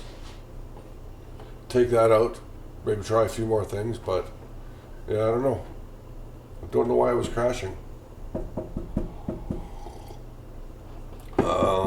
I know it's not from abuse of memory, I know that. So what could it be? Oh, toss a coin to your streamer. Oh, Valley of Plenty. So we're just going to build this up. Let it reboot, maybe cycle power on the server as well and everything, and just get it back and see if it's going to crash on that screen, on the game screen again. I don't know what else to do yet. I really want to see that crash again. Okay, so it's connecting, yes. I pushed the button. Now we can see it's writing.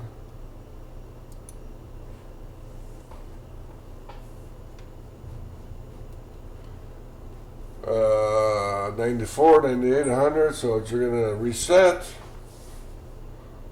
Star side server. Oh, I love that splash screen now. I really do. You know, it doesn't slow it down. Well, it's imperceptible. I had to put a delay 20 in there, right? Which is fine. So, I like it. I love it. Okay, so here we are. We're on the GPU screen. You know, is it going to crash? Is it not going to crash? I don't know. Hang on.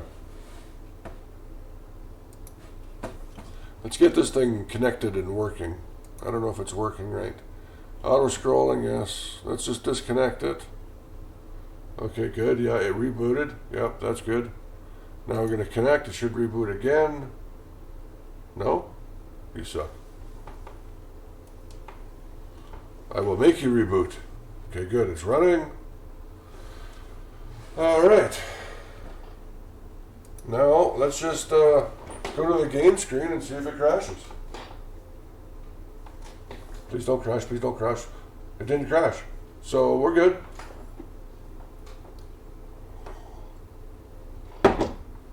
Are we good? I think we're good. We'll go home.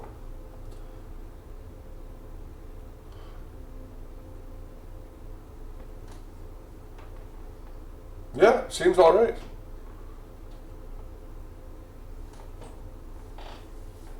Let's go back to our game screen. I think we're doing good. I think we are doing good. You know what? Let's exercise the game screen for a minute here. You go ahead and watch that. I am going to, what should I do? What's a good one to use here? What's a good one to choose? Let's go with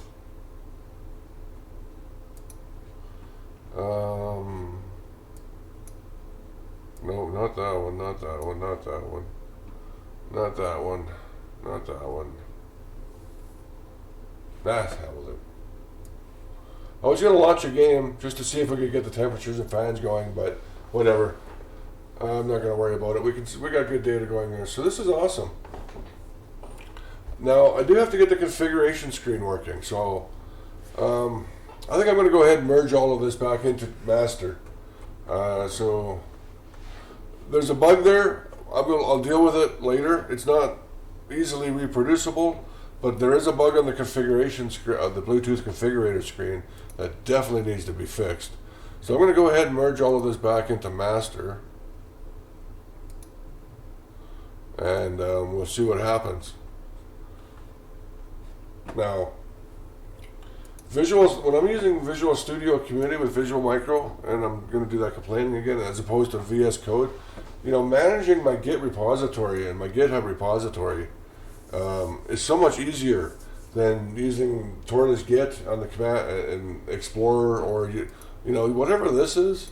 I screwed up a few times because this didn't work right and I didn't know what I was doing, but using the Visual Studio, you don't see what I'm even typing here. When I'm using Visual Micro, you're actually using Visual Studio Community, the Git repository and the Git management system. And it's so much easier to manage your branches and merging back and forth between and just doing all that is so much easier. But to use the Visual Micro requires a license because I've already expired my my trial, and it has a beautiful debugger. I don't get paid by them by any means, but they are wonderful. Hey, somebody typed. Hi. How you doing, Richard? Nice to see you. Thanks. Anyways, I'm just begging for money because I like to use Visual Micro and get away from VS Code.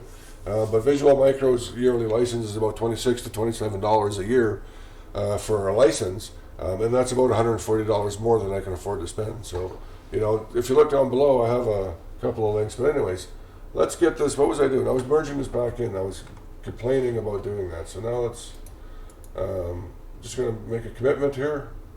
Yeah. Final commit for splash screen, because I'm done with that splash screen. I think it works good.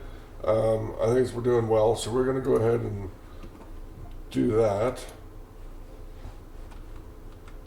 Now if we look on our GitHub repository, we can see branch 15.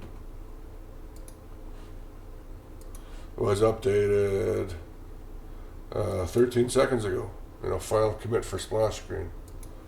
Software ESP32. So there we go. Now, give me a minute while I figure this out.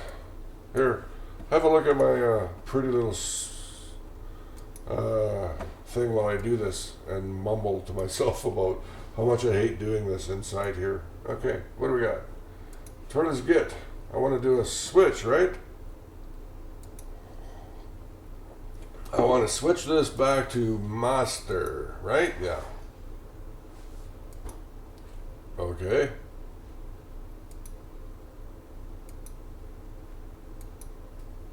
Now I want to merge from that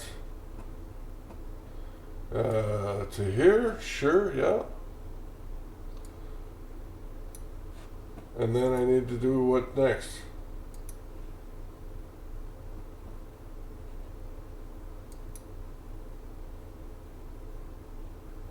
Did that work, or did I screw something up again?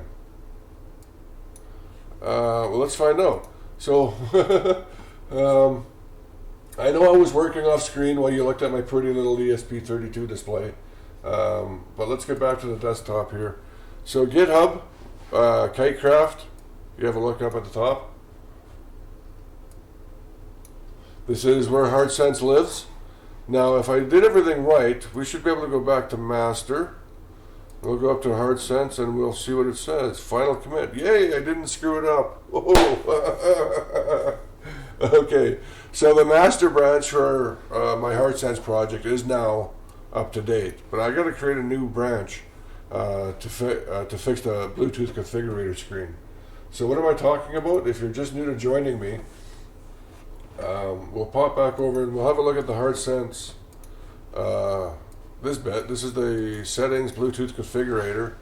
I can't connect to it because right now HardSense is actually running on Wi-Fi, streaming all this data. So we need to actually restart it.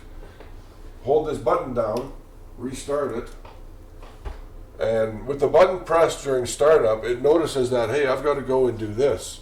So it jumps into the Bluetooth configurator screen, and you'll see that it's all red and all of these are empty. Now, if I go back to the desktop, my settings box, I can go ahead and connect to that Bluetooth, and I can see that it's already there. But for some reason, the display, you can see that it's empty. These should actually have values in them. They should not be empty. So that's a bug I got to figure out. Why is there a bug in there? I don't know. Yeah, okay, cool. So that's my next task, is figuring out that bug. It's a very annoying bug.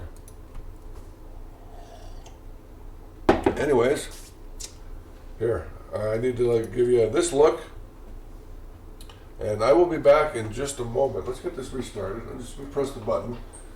There's my splash screen. Oh, I love that splash screen. It's so gorgeous. Can you go ahead and watch the numbers? I'm going to put you on mute. I will be back in a moment. Just go ahead and watch the numbers on my monitor. You can see my computer at work. Woohoo! Chat amongst yourselves if you wish.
All right, I've returned. Thank you for your patience. Okay, so the next step. So the next step is I got to fix that bug in the Bluetooth configurator. I don't know what's going on there. So I'm going to have to create a new branch to work in. But in the meantime, I'm just going to go ahead and close this. We might be able to get a sense of what's going on. Where are we here? Splash screen, we're done with it. Display handler, we're done with it. The serial, you're going to have to keep that open for a minute. Pardon me. And I need to go open up my Bluetooth configurator class. There it is. Okay, so what's going on here? HS serial. So when I go into the Bluetooth mode,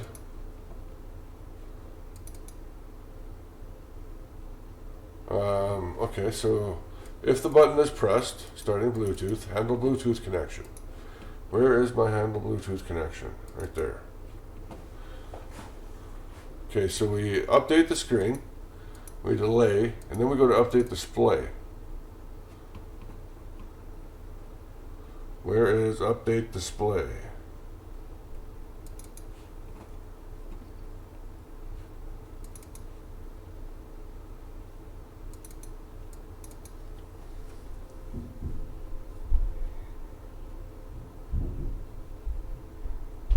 Yeah, it looks like it's fine.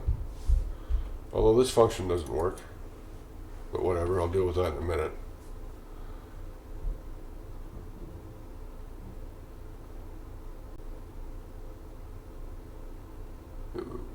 This should be fine.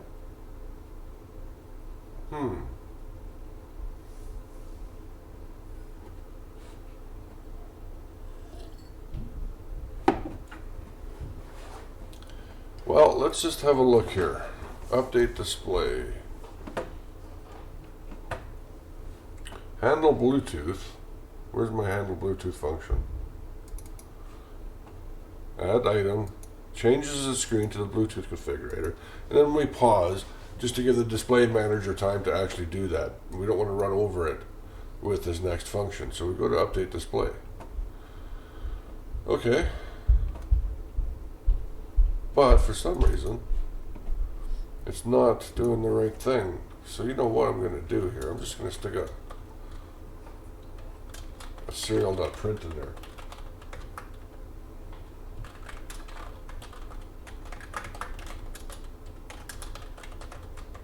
Update display, serial.print, value, serial.print line. There. So that should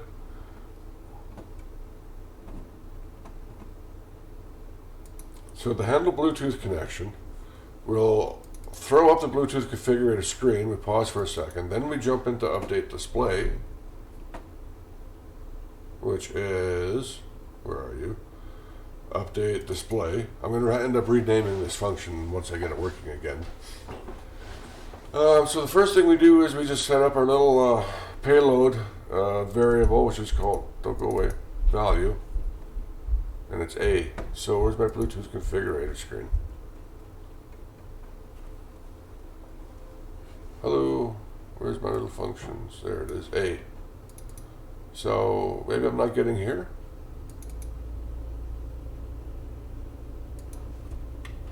Let's find out. Serial, I'm just going to do the same dumbass thing.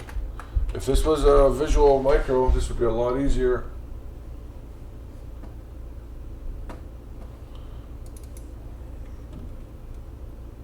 I'm just going to do this, Bluetooth configurator screen, and put that in there, put this in here, serial.print, what do I want to do, value, serial.print, line, nope, that way, yeah, and then put that there. This is not a print line. Okay, so that'll just give me some output to deal with, because for some reason this function doesn't seem to be working.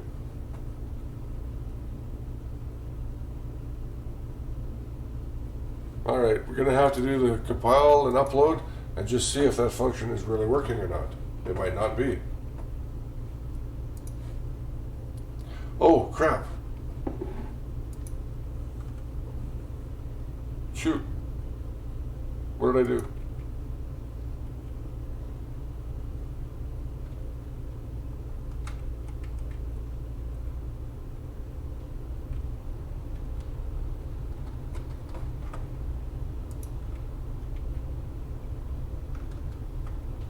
I'm just going to let this go, and then I'm going to have to undo these changes because I actually wanted to make a branch out of this first.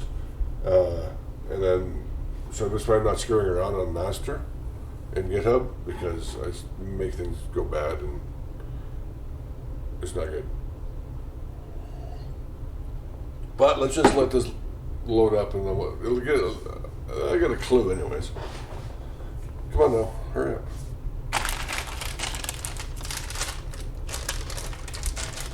This is so slow. Okay, so it's loading. Good, finally. Let's push the button. There we go.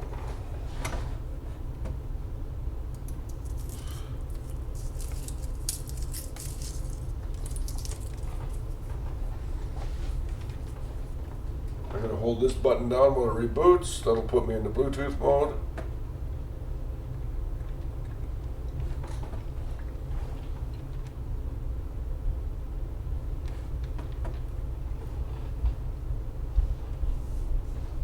Starting Bluetooth, update display, A star side. That's weird.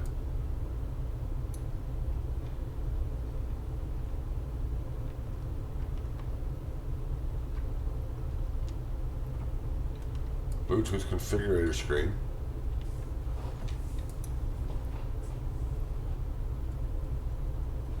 That's this text up here.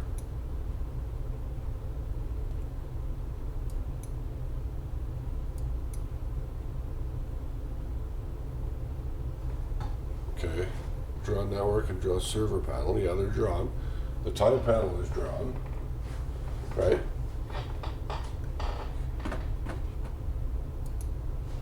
Right, they're all there. Yeah, the network panel, server panel, time panel is keeping time. But there's no data in there. That's fine. Okay, so that's actually working. So that's actually working. Now, but there's something going wrong in this update screen because it's not getting called.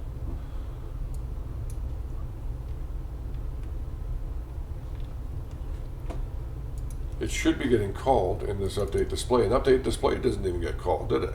Update display. A star side. So that did get added, but it didn't show up on the other end. No. Oh, okay, so look at that. Look at this. This is interesting. This is where you start running into a little bit of issues when you're dealing with these multiple cores, and you've got, just to refresh you where we're at here, the ESP32, this microcontroller I'm using, this beautiful piece of kit, which costs less than $10. Like, the visual micro license I want. Here, look at this. This is a, this is one of them right here. This is less than $10.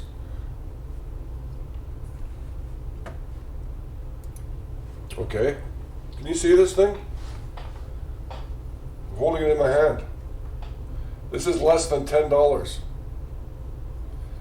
This thing is a dual core, 240 megahertz microcontroller with built-in Wi-Fi, built-in Bluetooth. It has a built-in file system. It has a whole bunch of pins. There, look at this. Look at this.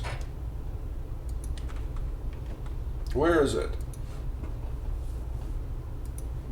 Look at this thing. Digital pins, 28 I/O pins. Now, this one that we're talking about, let me show you something real quick. You may not be familiar with this. We're talking about the ESP32s. One of these is called a Node MCU32S, and one of these is called a dev kit. You can see that they're actually slightly different. There's a mounting hole pattern on this one around the corners, whereas this one has no mounting holes. And if you actually count, you'll notice they have a different number of pins. So there, real quick. There. They're both lined up at the top edge, but you can see that this one that's in the board has more pins. I can never.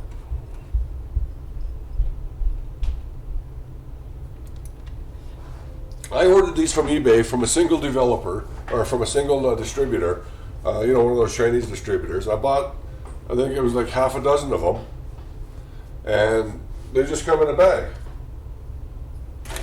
like this. And then there's, 5 bags or 6 bags. I don't remember if it was 5 or 6. For some reason, I think it was only 5. And I didn't even notice it. I was actually using one, and you can see how it's mounted on the breadboard across the middle gap in the breadboard. Well, see, that's bad. Don't do that. That was bad. I think I just dragged my metal across the ESP chip, and I think I crashed it. But if we have a look at this chip, you'll see it actually doesn't fit that way. Or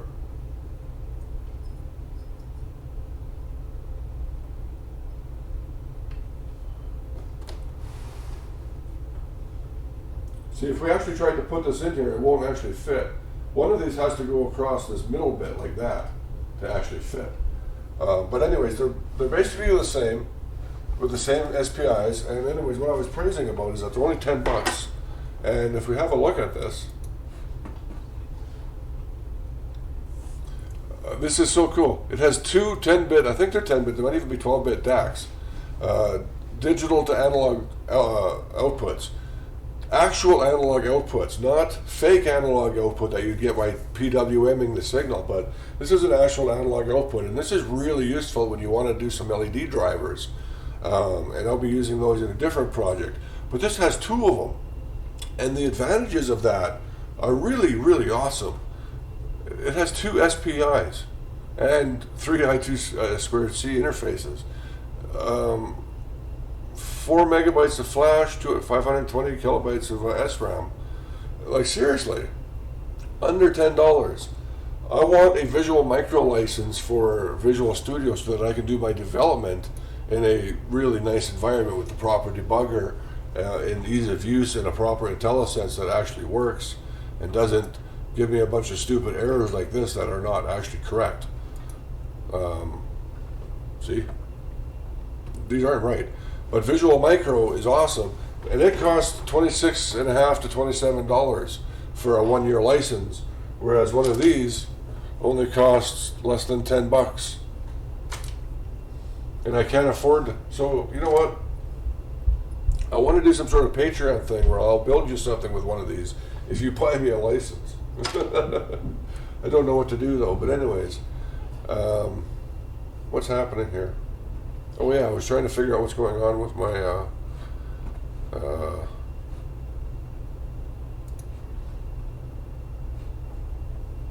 my configurator screen. So are we connected here? Let's just make sure that we're connected on serial monitor. I'm just going to do a reboot here. Yeah. Are we auto scrolling? Yeah, okay, it's auto scrolling. Okay, good. So let's clear this. Now I'm going to hold the button down and reboot, see what happens.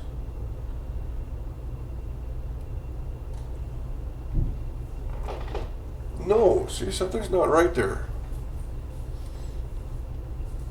It is in fact calling the update display functions.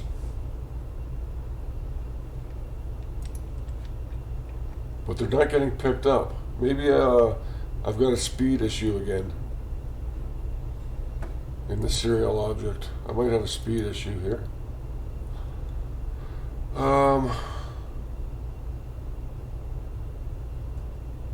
Where's my, but this was working before. Ish. Not really.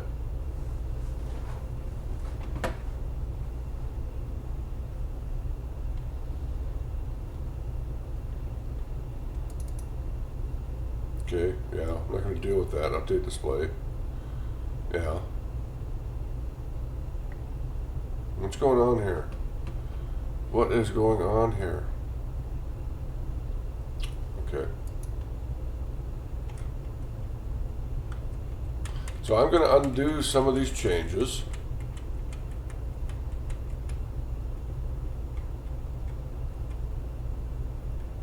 What do we got here? Add item to display queue. What do we got going here?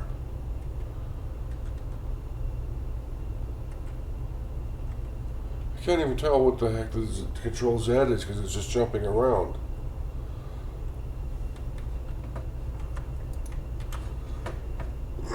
Pardon me, I just wanted to get it back to where before I made those changes because I wanted to create a branch off of this. Source, display handler, GUI.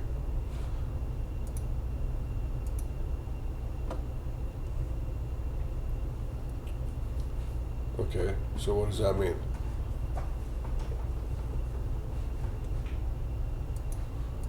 That shouldn't be there? Okay, that's what my change is? Okay. Okay, you're done. So that should get me back to green everywhere? Yes? No? Why? Oh, a couple more Control Z's? Yes. So that should get me back to all greens? Yes, it does. Okay, good. Okay, good. So my next trick, my next coding trick, yeah, is to get this display screen working again. But I need to create a branch to do all that. The next thing I'm going to do after this, and this will probably be my next stream tomorrow, is I'm going to give you a sneak peek of what the next step is going to be. It's going to be a good one.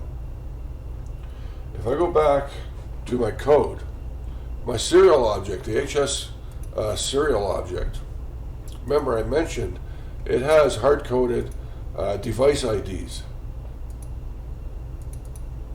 So in the HS serial object, if we go to handle Wi-Fi connection, you'll see Wi-Fi set host name is hard-coded to use HardSenseESP.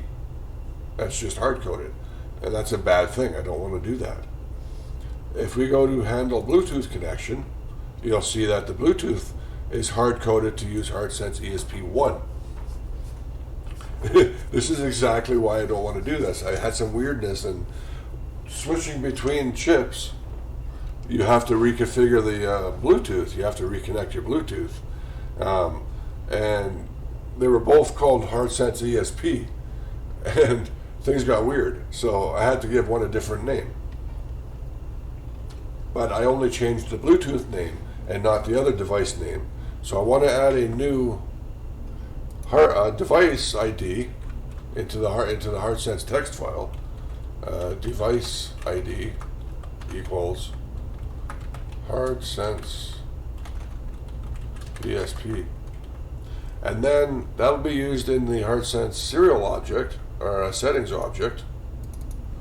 Here, I'll actually add a new string to here, or character array, and we'll actually start using that value to set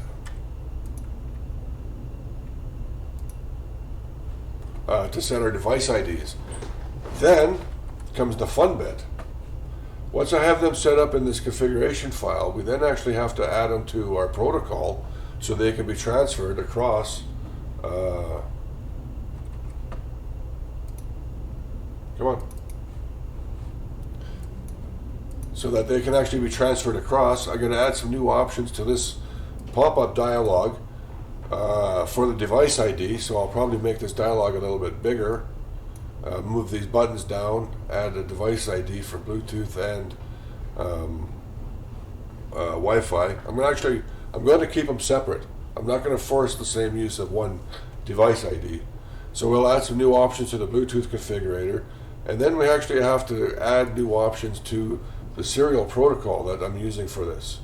And that's the interesting bit. If we have a look at, where is it? Where is it? Source? No. Where did I put it?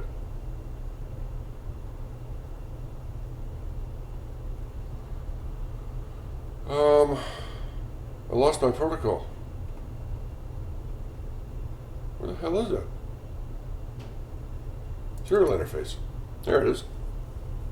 So this file defines all of the keys used in the protocol that I'm talking about is how the data is transferred between the HardSense program, wherever the heck it went, this thing.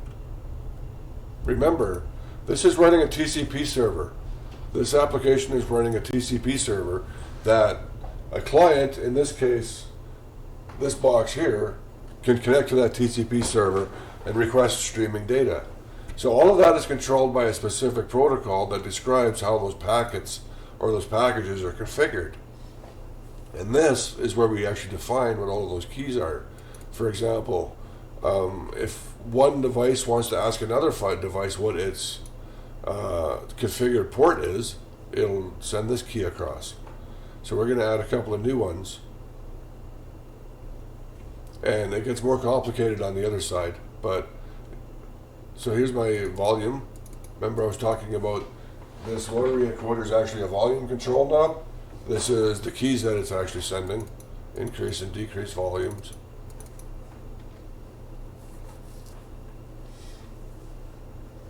So in my next stream, the first thing I'm going to have to do is, I might even do it before I start the stream. I usually get up pretty earlier.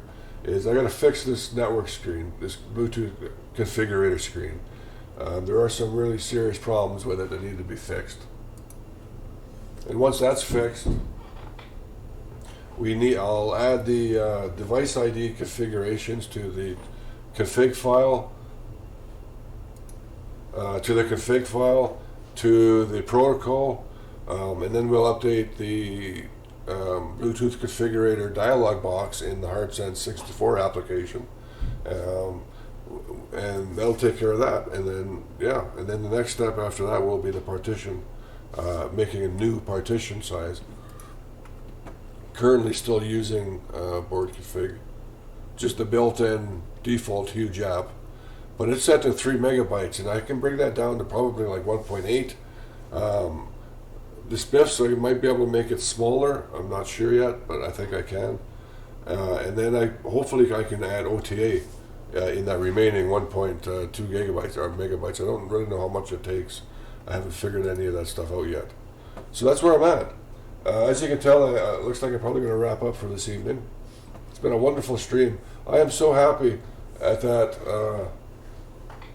Let's just start it again. I am so happy with the splash screen. Look at that beautiful splash screen. Let's have a better look at that splash screen. I'm going to go ahead and kill the HardSense server. You'll see the data freezes on the monitor. It's no longer updating. The heartbeat is wondering what's going on. It finally decides, no, the server's down. I give up. And indeed, the splash screen comes up. I love this screen. I'm so happy with it. It came out beautifully.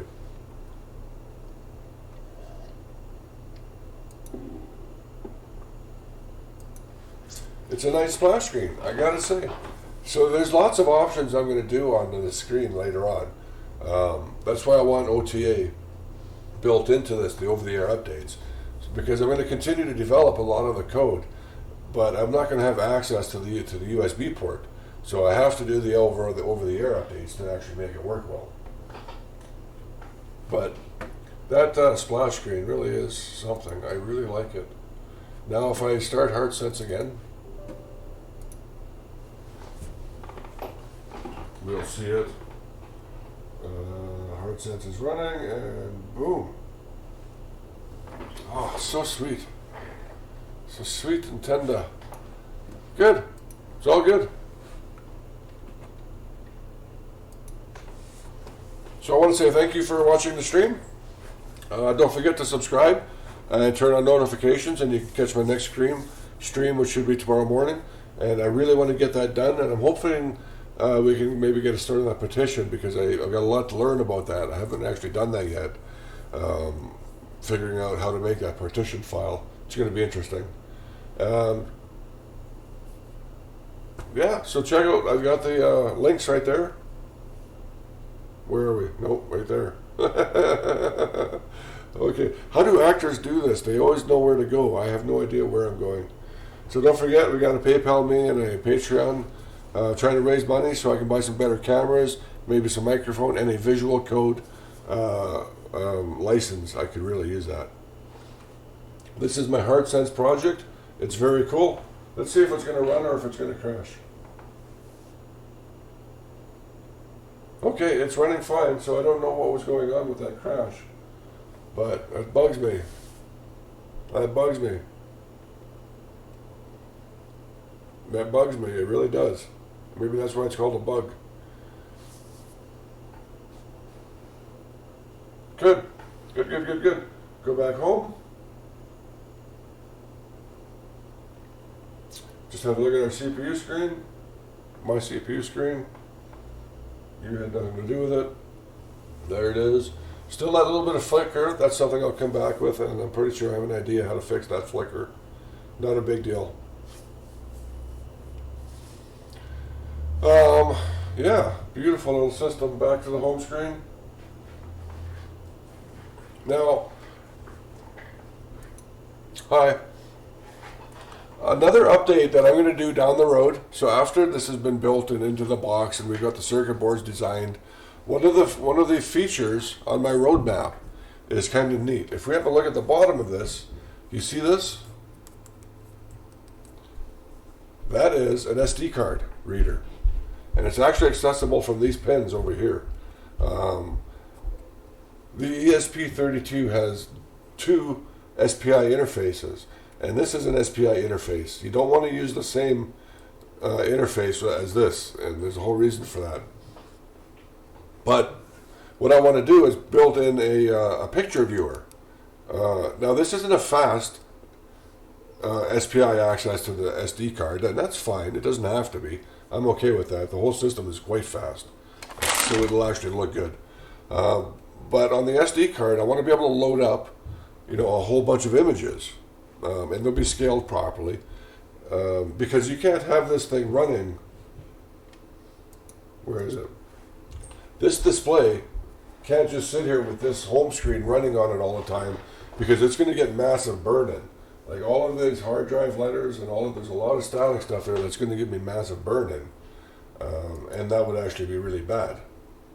Whoops, there it is. So I'm going to build in a screensaver into this, and then it'll actually just become a picture viewer. So this will actually be flipping whatever pictures you've loaded up onto that SD card, which is one of the design characteristics I'm going to have to build into the box, is that I want easy access to this. So that whole front panel where this box is going to sit in, like for example, let's say this is the box, and this is mounted inside there somewhere. I'm going to have to make this easy access to pull this off to get access to that SD card. But having a picture viewer for the screensaver is going to be nice, and then you can just touch it at any particular time, and it'll load up the home screen again. So that's a feature update later on, and it's going to be a good one. But the thing is, it's also a hardware update. So either I take the time now to do a little bit of testing, do some soldering, and adjust my circuit board, or I go with what I've got now and then do a revision 2 circuit board with the new SPI interface on it. That's probably what I'll do. So I want to say thank you for watching. It's been a great stream. Made some fantastic progress with that splash screen. It is done deal. Go ahead and check out HardSense in my GitHub. I'm KiteCraft. This is HardSense. It's been committed to master. There is a hardware component in here into KiCad. You can actually have a look at the schematic. So if you want to make your own HardSense and figure out all the wiring for it, right? If you want to make your own breadboarded version of this and you want to know what all those wires are connected to, you can ask me questions. I'm more than happy to help. Or you can load up KiCad and look at the schematic file, and you'll actually see what all of the pins are connected to for both, the I2C, what pins I've got them connected to. And so this is why it shouldn't matter which of these boards you're using. You're either using, that dev kit that I've got in here, or you're using this one. Anyways, obviously my throat is going again, so I'm going to say goodbye. I really appreciate you watching. Don't forget, subscribe, notifications. Please check out my Patreon and PayPal me. And y'all have a good night. And say good night, y'all. Bye-bye. Shut up and sit down.